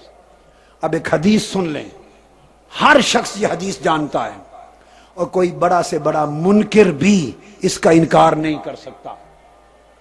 حضور نے فرمایا ما بینا بیتی و منبری روضۃ من ریاض الجنہ.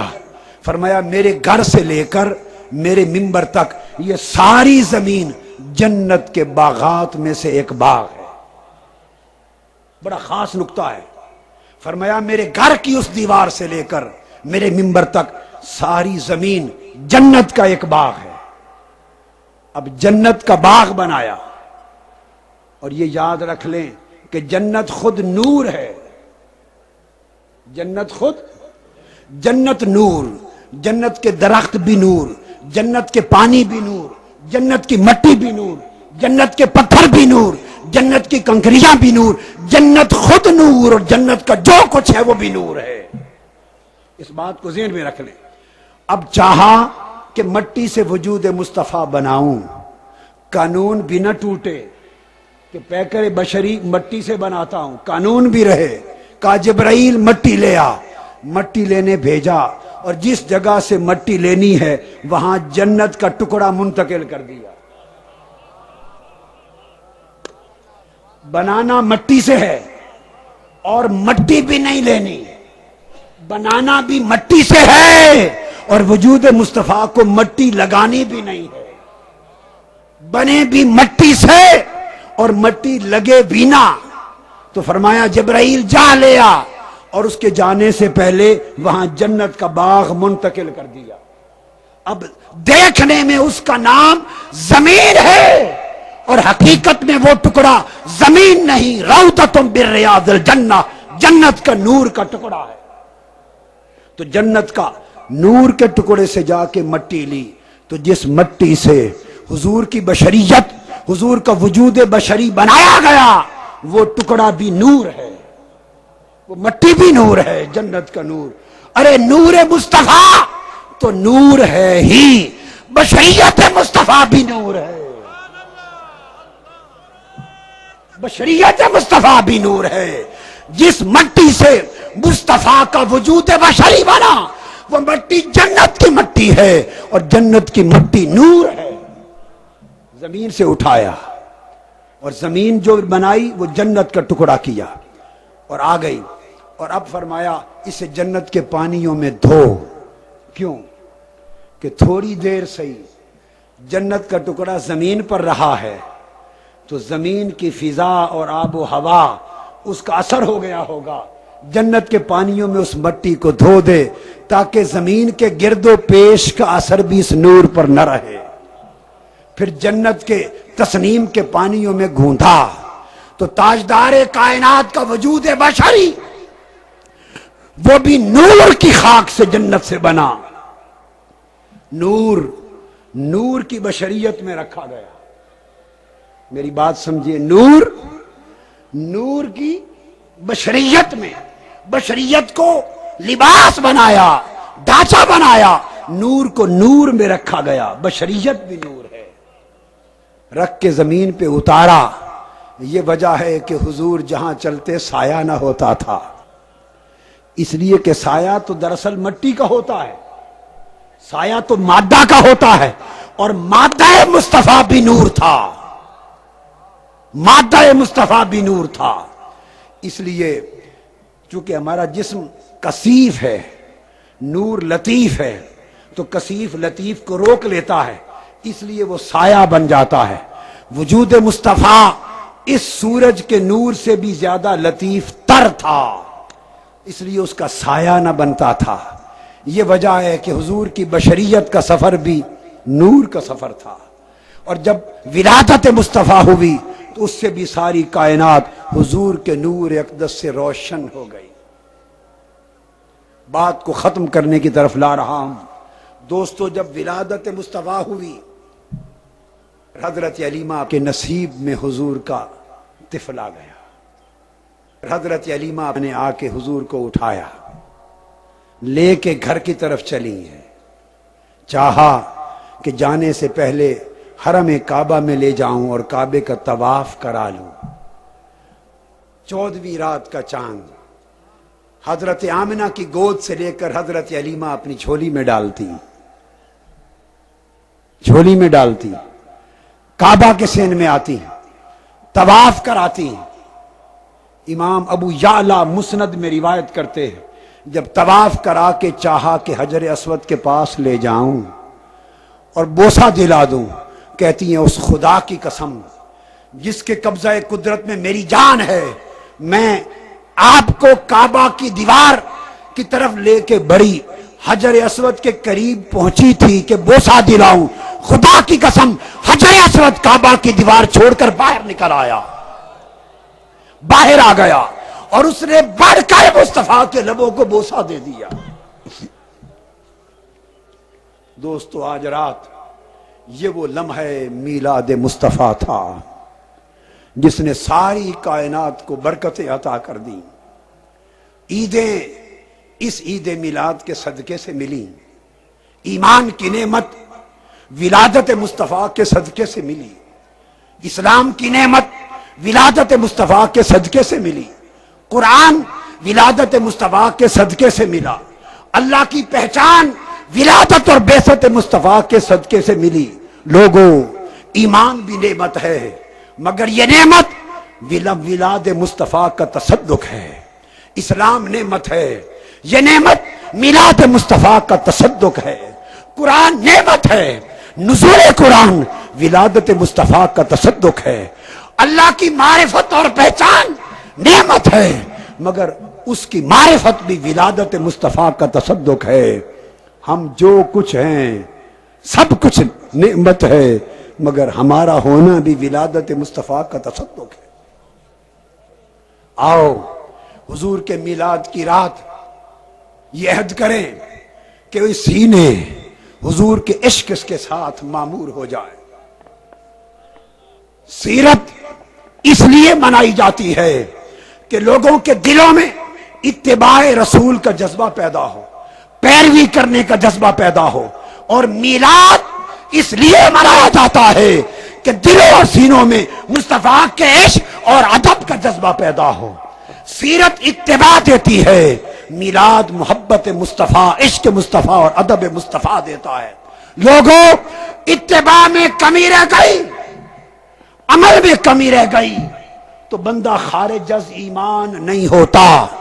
اگر کوئی چور ہوا، چور ہوگا، فاسق ہوگا پر کافر نہ ہوگا، ڈاکو فاسق ہوگا پر کافر نہ ہوگا، زانی شرابی فاسق ہوگا، جہنم جائے گا مگر کافر نہ ہوگا، قاتل فاسق و فاجر ہوگا، دوزخ میں جائے گا مگر کافر نہ ہوگا۔ لوگوں اتباع میں کمی رہ گئی، عمل خراب ہو گئے، فسق و فجور ہو گیا تو یاد رکھ لو بندہ دوزخ تک جا سکتا ہے مگر اللہ پاک اسے اسلام سے خارج قرار نہیں دیتا۔ ایک طرف عمل صالح ہے، سیرت مصطفیٰ کی اتباع اگر چھوٹ جائے، کچھ بھی نہ بچے، صرف کلمہ بچ جائے، عمل کا کچھ نہ بچے، عمل کا کچھ نہ بچے، صرف کلمہ بچ جائے، بندہ اسلام سے خارج نہیں ہوتا۔ اور اس کے برعکس ادھر مصطفیٰ کی محبت و ادب وہ نکل جائے تو بندہ اسلام سے خارج ہوتا ہے۔ عمل میں سے کچھ پلے نہ ہو، دوزخ کی مدت گزار کے بالآخر جنت جائے گا۔ عمل صالح میں سے کچھ پلے نہ ہو، دوزخ کی سزا کاٹ کر بالآخر جنت جائے گا۔ اور خدا کی قسم اگر محبت اور ادب مصطفیٰ نکل گیا دوزخ میں رہے گا، کبھی جنت نہ جائے گا۔ اس لیے اگر ایمان کو مضبوط اور مستحکم کرنا چاہتے ہو تو اپنے اندر آقا دو جہاں کی محبت اور آقا دو جہاں کے ادب کے چراغ کو روشن کر لو۔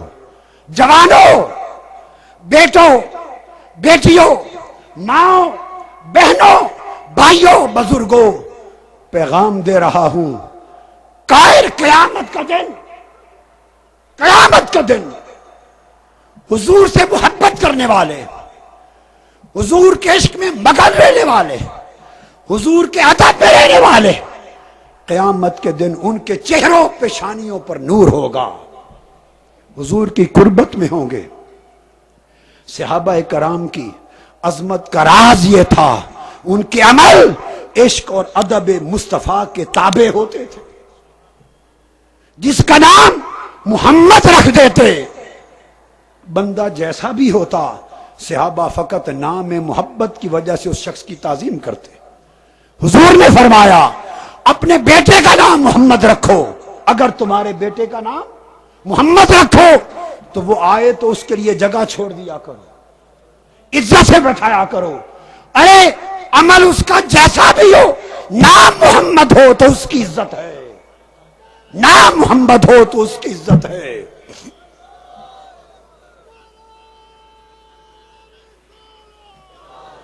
قیامت کا دن ہوگا، اللہ پاک تاجدار کائنات کو آواز دیں گے، اے محمد صلی اللہ علیہ وسلم آ جا۔ حضور کو بلایا جائے گا، لفظ محمد کا نام سن کر وہ لوگ جن کے نام محمد ہوگے، حدیث میں آتا ہے، مغالطے سے دوڑ کے آ جائیں گے۔ وہ سمجھیں گے ہر شخص محمد نام والا سمجھے گا شاید حساب و کتاب کے لیے مجھے پکارا گیا ہے، سارے آ جائیں گے۔ فرشتے کہیں گے تمہیں نہیں بلایا گیا، محمد مصطفیٰ کو بلایا تھا، واپس چلے جاؤ۔ اللہ پاک فرمائے گا فرشتوں یہ آ گئے، انہیں واپس نہ بھیجو، ان کا نام کام جیسا بھی تھا نام تو محمد تھا، ان کے کام جیسے بھی تھے نام محمد تھے، میرے محبوب محمد کے نام پر نام تھا، آج انہیں واپس نہ بھیجو، آگے لے جاؤ، نام کی تعظیم ہے۔ حدیث پاک میں آتا ہے قیامت کے دن نہ نمازیں ہو رہی ہوں گی، قیامت کے دن نہ جماعت ہوگی نہ نماز ہوگی، حکم ہوگا حضرت بلال کو اذان کہو، قیامت کے دن حضرت بلال اذان کہیں گے۔ کیوں؟ محدثین فرماتے ہیں صرف اس لیے رب چاہے گا کہ سنوں اور ہر ایک کو سناؤں اشہد ان محمد رسول اللہ، تاکہ اعلان کیا جائے قیامت کے دن نام محمد کا۔ لوگو محمد نام کے ساتھ جڑ جاؤ، محمد نام کے ساتھ جڑ جاؤ، محمد کی ذات سے عشق کرو، محمد کی ذات کا ادب کرو، محمد کی ذات میں فنا ہو جاؤ، محمد کی نسبت میں گم ہو جاؤ۔ تم نے دیکھا نہیں عمل مولا علی المرتضی کا کہ نماز عصر نہیں پڑھی، حضور نے ان کی گود میں سر رکھ کے آرام فرما لیا، نہیں پوچھا کہ علی نماز پڑھی تھی، اگر پوچھ لیتے تو کہتے یا رسول اللہ نہیں پڑھی، نہ خود بتایا کہ آقا ابھی عصر کی نماز میری رہتی ہے، اگر بتا دیتے تو حضور فرماتے پڑھ لے، اس لیے نہیں بتایا لالچ تھا کہ اگر حضور کو پتہ چل گیا عصر کی نماز نہیں پڑھی تو حکم دیں گے پڑھ لے، کہیں ایسا نہ ہو کہ میں نماز عصر پڑھنے لگوں وہ کسی اور کی گود کا انتخاب کر لے، کسی اور کی گود کا انتخاب کر لے۔ ادھر نماز تھی، میں نچوڑ بتا رہا ہوں میلاد کی محفل کا نچوڑ، ادھر نماز تھی علی المرتضی کے سامنے، ادھر چہرہ مصطفیٰ تھا، یا نماز پڑھ لیتے یا گود میں چہرہ مصطفیٰ رکھ لیتے۔ ایمان بتا رہا ہوں کیا ہے، ایمان یہ ہے کہ علی ہو، علی المرتضی ہو، ادھر نماز ہو، ادھر مصطفیٰ کا چہرہ اور سر گود میں رکھنے کا موقع ہو۔ ایمان نماز کی طرف نہیں جاتا، رخ مصطفیٰ کی طرف جاتا ہے۔ علی کا ایمان جب نماز اور مصطفیٰ کا چہرہ آمنے سامنے آ جائیں تو ایمان ادھر نہیں جاتا، رخ مصطفیٰ کی طرف جاتا ہے۔ لیٹ گئے، علی نے نماز قربان کر دی، مصطفیٰ سو گئے، مغرب ہو گئی، سورج غروب ہو گیا۔ جب سورج ڈوبا تو اس کے بعد جب وقت تھا تو نہیں پوچھا، جب وقت چلا گیا غروب کے بعد اب مغرب کا وقت تھا، مغرب کا وقت مغرب کا تھا تو پوچھا عصر کی نماز پڑھ لی تھی؟ عرض کی آقا نہیں پڑھی، فرمایا اب قضا پڑھ لے۔ علی المرتضی نے چہرہ مصطفیٰ کو دیکھا کہ آقا نماز قربان آپ کے آرام پر ہو اور قضا پڑھوں؟ آقا سمجھ گئے منشا علی، اٹھے، عرض کیا اللہم ان علی کان فی طاعتک و طاعت رسولک، اے اللہ علی تیری اور تیرے نبی کی اطاعت میں تھا، رسول کی اطاعت تو تھی کہ آرام مصطفیٰ میں نماز چھوڑ دی تھی، اللہ کی اطاعت کیسی؟ نماز قضا ہو گئی ہے، نماز قضا کر بیٹھے تو اطاعت خدا کیا ہوئی؟ عرض کیا تیرے اور تیرے نبی کی اطاعت میں تھا۔ اور اس کے بعد حدیث میں آتا ہے، اور امام ابن حجر مکی نے الصواعق المورقہ میں اس حدیث کی پوری تحقیق اور توثیق کی، فرمایا کہ آقا نے سورج کی طرف ہاتھ کیا، ایسے ہاتھ کیا، صحابہ کہتے ہیں خدا کی قسم ڈوبا ہوا سورج اس طرح پلٹ کر واپس آ رہا تھا جس طرح ڈوریوں سے بات کر کوئی کھینچ کے لا رہا ہو۔ اور ہم نے اندھیرے کے بعد ٹیلوں کی چوٹیوں پر پھر عصر کے وقت سورج کی روشنی دیکھی۔ یہ تو ایک منظر ہے کہ علی نے نماز مصطفیٰ کی محبت اور آرام کی خاطر، آرام کی خاطر لفظ بول رہا ہوں کیا، آرام پر نماز قربان کر دی۔ ایک طرف عمل علی مرتضی ہے اب ایک دوسرا لطیف نکتہ بتا دوں، حدیث پاک میں آتا ہے کہ سورج جب غروب ہوتا ہے تو اللہ کے حضور سجدے میں چلا جاتا ہے۔ علی نے تو نماز چھوڑ دی تھی آرام مصطفیٰ پر، اور جب سورج غروب ہوتا ہے حدیث میں ہے اللہ کے حضور سجدہ کرتا ہے۔ بولو جب اس دن کا سورج غروب ہو گیا اور حضور نے کھینچا تو سورج کس مقام پر تھا؟ بولو، اللہ کے حضور سجدے میں تھا، اللہ کے حضور سجدے میں تھا۔ ادھر علی ہے آرام مصطفیٰ پہ سجدہ چھوڑے بیٹھا ہے، ادھر سورج ہے خدا کے حضور سجدے میں ہے، حضور کا ہاتھ اٹھا سورج کھینچنے کے لیے، سورج تڑپ گیا، اللہ تعالیٰ سے پوچھتا ہوگا، پوچھتا ہے مولا اب بتا میرے لیے کیا حکم ہے؟ ادھر تیرا سجدہ ہے، ادھر مصطفیٰ نے بلایا ہے، کیا حکم ہے؟ رب نے کہا سورج تو نے علی کو نہیں دیکھا؟ مجھ سے کیا پوچھتا ہے؟ ارے سورج تو نے علی کو نہیں دیکھا؟ علی نے میرے مصطفیٰ کے ادب نے نماز چھوڑ دی، سجدہ ہر شام ہوتا رہے گا، کیا مصطفیٰ کے بلاوے پر لبیک؟ نعرہ تکبیر، نعرہ رسالت، نعرہ رسالت،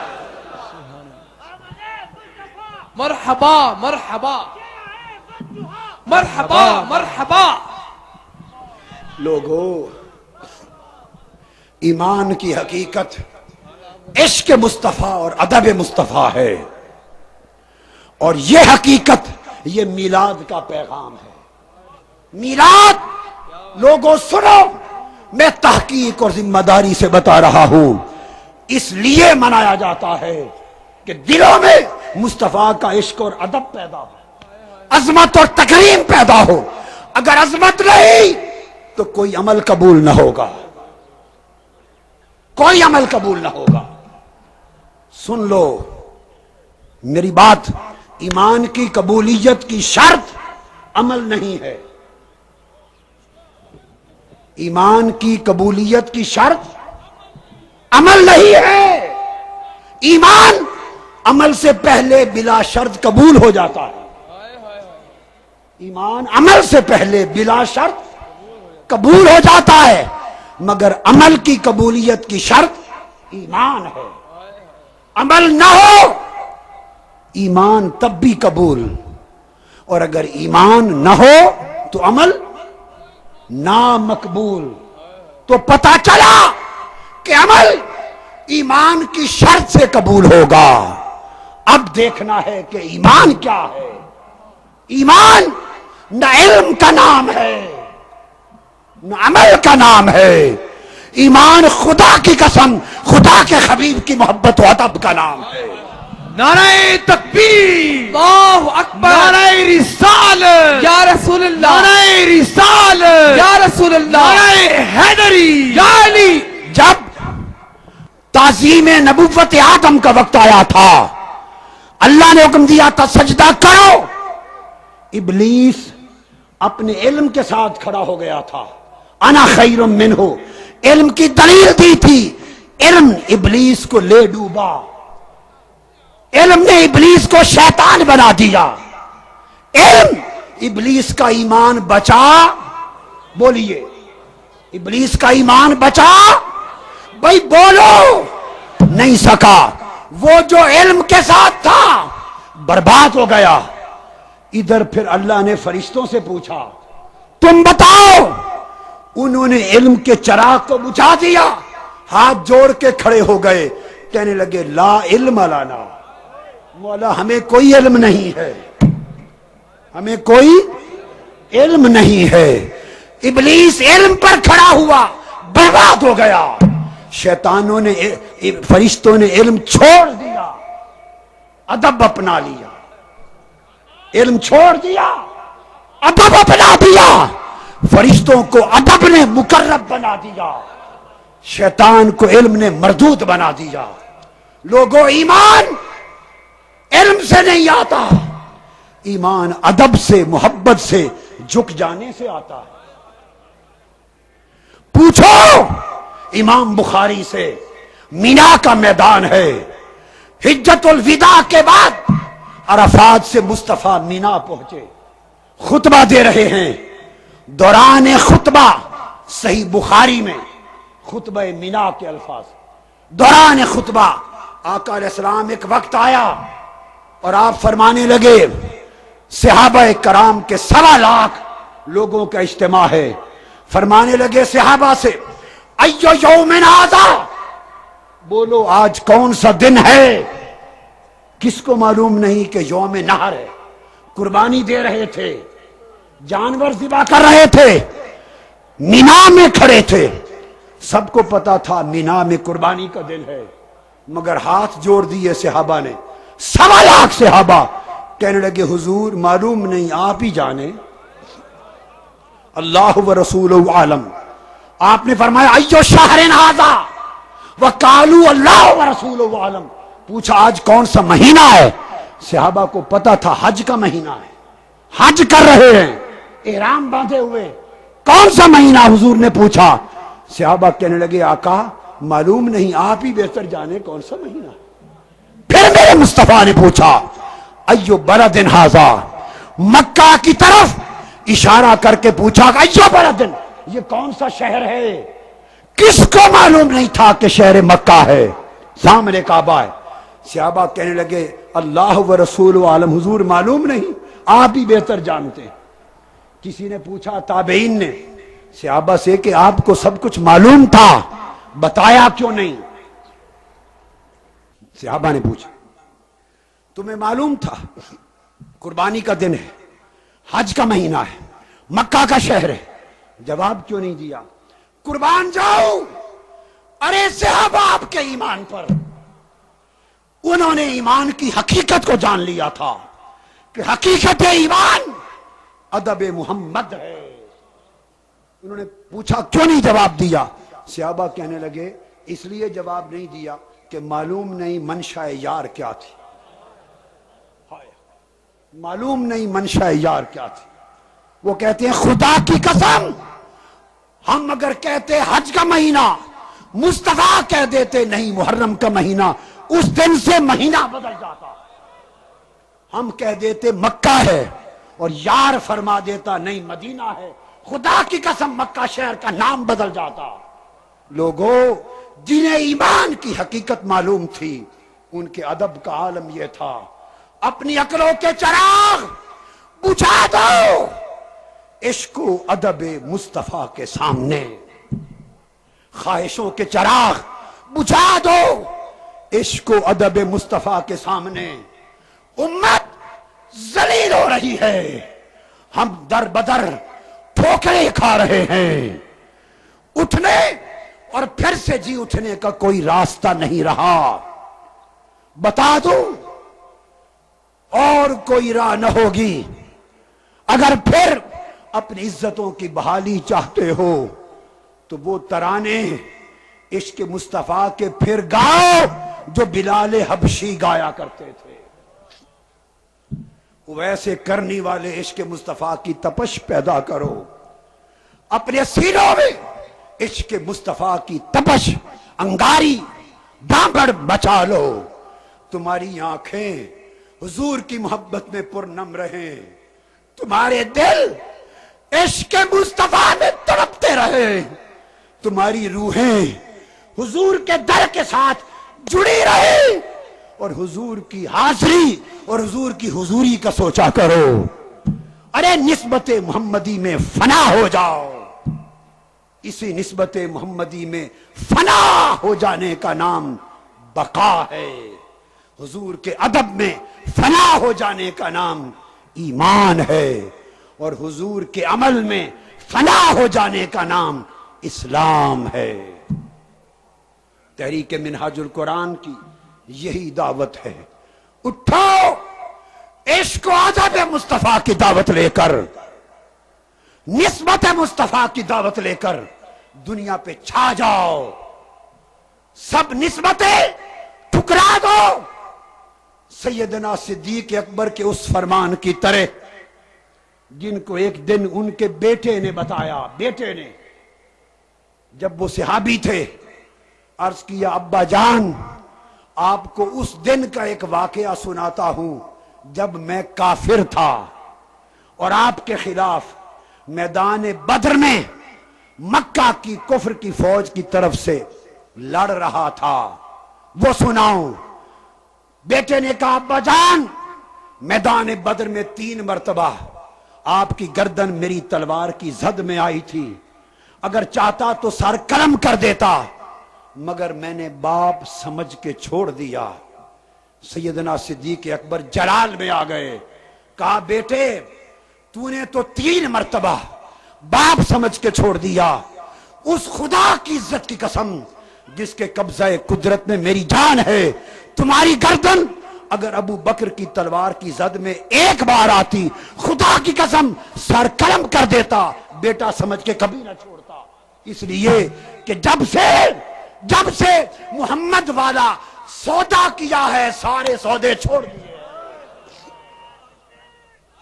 جب سے بازار محمد میں بکے ہیں سارے سودے بھول گئے ہیں، جب سے نسبت محمدی کے غلام ہوئے ہیں سب نسبتیں چھوڑ دی ہیں، اور جب سے حضور سے وفاداری کا اعلان کر دیا ہے سارے رشتے توڑ دیے ہیں۔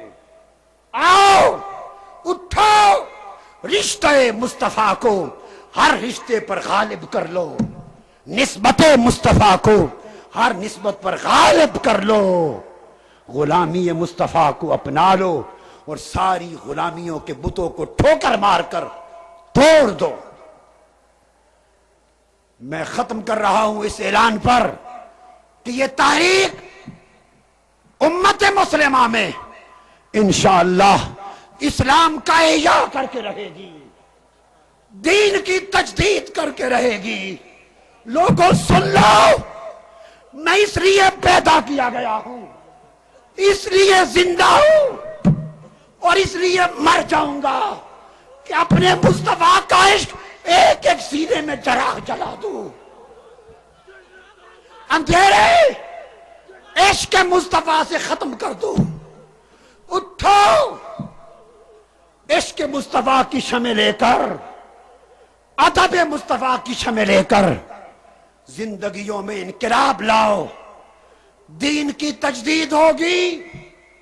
یہ صدی تمہاری صدی ہے، تم نے عشق اور ادب کے مصطفیٰ کے ذریعے، علم اور معرفت مصطفیٰ کے ذریعے اسلام کو احیاء کرنا ہے، تجدید دین کرنی ہے، یہ پیغام اگلی صدی کی نسلوں تک منتقل کرنا ہے۔ یہ انقلاب 2 سال 4 10 سال 20 سال کی جد و جہد سے عبارت نہیں ہے، یہ انقلاب صدیوں تک میراث اگلی نسلوں کو منتقل کرتا جائے گا۔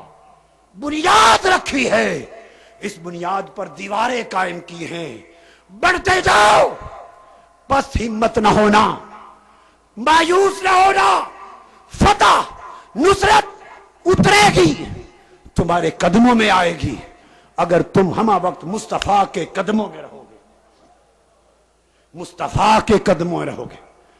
کوئی بڑا سے بڑا طاغوت، کوئی بڑا سے بڑا جابر، کوئی بڑا سے بڑا عامر مصطفیٰ کے غلاموں کی راہ کو روک نہیں سکتا، اور عشق و ادب مصطفیٰ کے اس قافلے کے راستے کو رکاوٹ نہیں بن سکتا۔ بڑی بڑی سازشیں ہوں گی، عارضی طور پہ تمہارے راستے روکے گئے، روکے جائیں گے، یہ عارضی رکاوٹیں ہیں، ٹھوکر سے دور کرتے جاؤ، بڑھتے جاؤ اور ثابت کر دو کہ یہ مصطفیٰ کے غلام مصطفیٰ کے شیر ہیں، اور جس میدان میں جائیں گے فتح کے جھنڈے گاڑتے ہوئے جائیں گے۔ آگے بڑھو، اللہ کی مدد تمہارے انتظار میں ہے، جبینوں کو سجدوں کی لذت دو،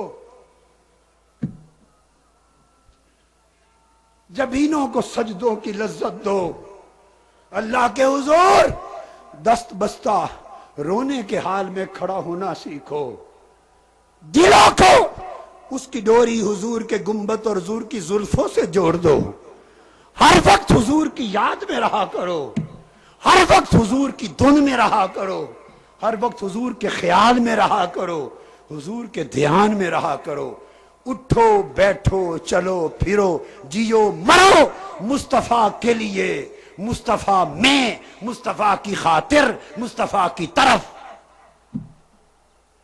اللہ تبارک و تعالی میلاد کے اس پیغام کو آپ کے دل و دماغ میں راسخ کر دے، راسخ کر دے، اور بڑے سے بڑے مارکوں کے لیے قربانیاں دینا سیکھو، وقت کی قربانی، مال کی قربانی، جان کی قربانی، تجارت و کاروبار کی قربانی، رشتوں کی قربانی، سب کچھ قربان کر دو۔ کس کے لیے؟ جسے مصطفیٰ کہتے ہیں، اور جو مصطفیٰ کا پیغام ہے، حضور کو منانے کے لیے۔ اللہ پاک اس میلاد کی رات اور میلاد کی صبح قبول کرے۔ باادب کھڑے ہو جانا، باادب حضور کی بارگاہ میں سلام ہوگا۔ ما علینا الا البلاغ۔ مصطفیٰ جان رحمت پہ لاکھوں سلام، مصطفیٰ جان رحمت پہ لاکھوں سلام، شمع بز میں ہدایت پہ لاکھوں سلام۔ جس سہانی گھڑی چمکاتے باغا چاند، جس سہانی گھڑی چمکاتے باغا چاند، جس سہانی گھڑی چمکاتے باغا چاند، اس دل افروز سات پہ لاکھوں سلام، مصطفیٰ جان رحمت پہ لاکھوں سلام، شمع بز میں ہدایت پہ لاکھوں سلام۔ جی سوہانی گھڑی چمکاتے باغا چاند، جی سوہانی گھڑی چمکاتے باغا چاند، جی سوہانی گھڑی چمکاتے باغا چاند، اس دل افروز سات پہ لاکھوں سلام، مصطفیٰ جان رحمت پہ لاکھوں سلام۔ پتلی پتلی گولے قدس کی پتیاں، پتلی پتلی گولے قدس کی پتیاں، پتلی پتلی گولے قدس کی پتیاں، ان لبوں کی نزاکت پہ لاکھوں سلام، مصطفیٰ جان رحمت پہ لاکھوں سلام، شمع بز میں ہدایت پہ لاکھوں سلام۔ جن کے سجدے کو میرا بیٹا باجو کی، جن کے سجدے کو میرا بیٹا باجو کی، جن کے سجدے کو میرا بیٹا باجو کی، اس جبین سعادت پہ لاکھوں سلام، مصطفیٰ جان رحمت پہ لاکھوں سلام، شمع بز میں یہ موسیٰ سے پوچھے کو کوئی کس کو دیکھا یہ موسیٰ سے پوچھے کوئی آنکھ والوں کی ہمت پہ لاکھوں سلام مصطفیٰ جانے رحمت پہ لاکھوں سلام شہریار ایرم تاجدار حرم شہریار ایرم تاجدار حرم نوبہار شفاعت پہ لاکھوں سلام مصطفیٰ جانے رحمت پہ لاکھوں سلام شمع بز میں ہدایت پہ لاکھوں یا شفیع الورا سلام علیک یا شفیع الورا سلام علیک یا نبی الہدا سلام علیک یا شفیع الورا سلام علیک یا نبی الہدا سلام علیک خاتم الانبیاء خاتم الانبیاء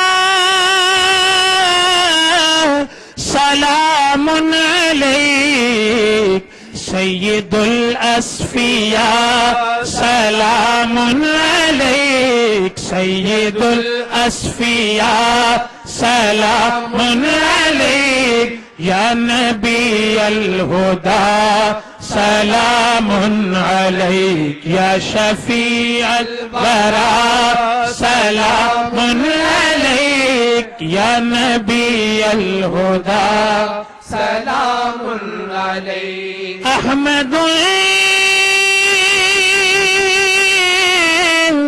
لیس مثلک احد احمد لیس مثلک احد مجتبی مصطفیٰ سلام علیک مجتبی مصطفیٰ سلام علیک یا نبی الہدا سلام علیک یا شفیع الورا سلام علیک یا نبی الہدا سلام علیک طلعت ملک کوكب العرفان طلعت منك كوكب العرفان أنت شمس الضحى سلام عليك أنت شمس الضحى سلام عليك يا نبي الهدى سلام عليك يا نبي الهدى سلام عليك يا شفيع الورى سلام عليك. بسم الله الرحمن الرحيم. الحمد لله رب العالمين، وأفضل الصلاة وأتم التسليم على سيدنا محمد خاتم الأنبياء وإمام المرسلين. اللهم صل وسلم على من جعلته سببا لانشقاق أسرارك الجبروتية وانفلاقا لأنوارك الرحمانية، فصار نائبا عن الحضرة الربانية وخليفة أسرارك الذاتية، فهو ياقوتة أحدية ذاتك الصمدية وعين مظهر صفاتك الأزلية. اللهم صل وسلم وبارك عليه في الأولين وصل وسلم وبارك عليه في الآخرين، وصل وسلم وبارك عليه في الملأ الأعلى إلى يوم الدين، وصل وسلم وبارك عليه وعلى آله وأصحابه في كل وقت وحين. اللهم اجعل هذا البلد آمنا مطمئنا رخاء وسائر بلاد المسلمين. اللهم ارحم أمة سيدنا محمد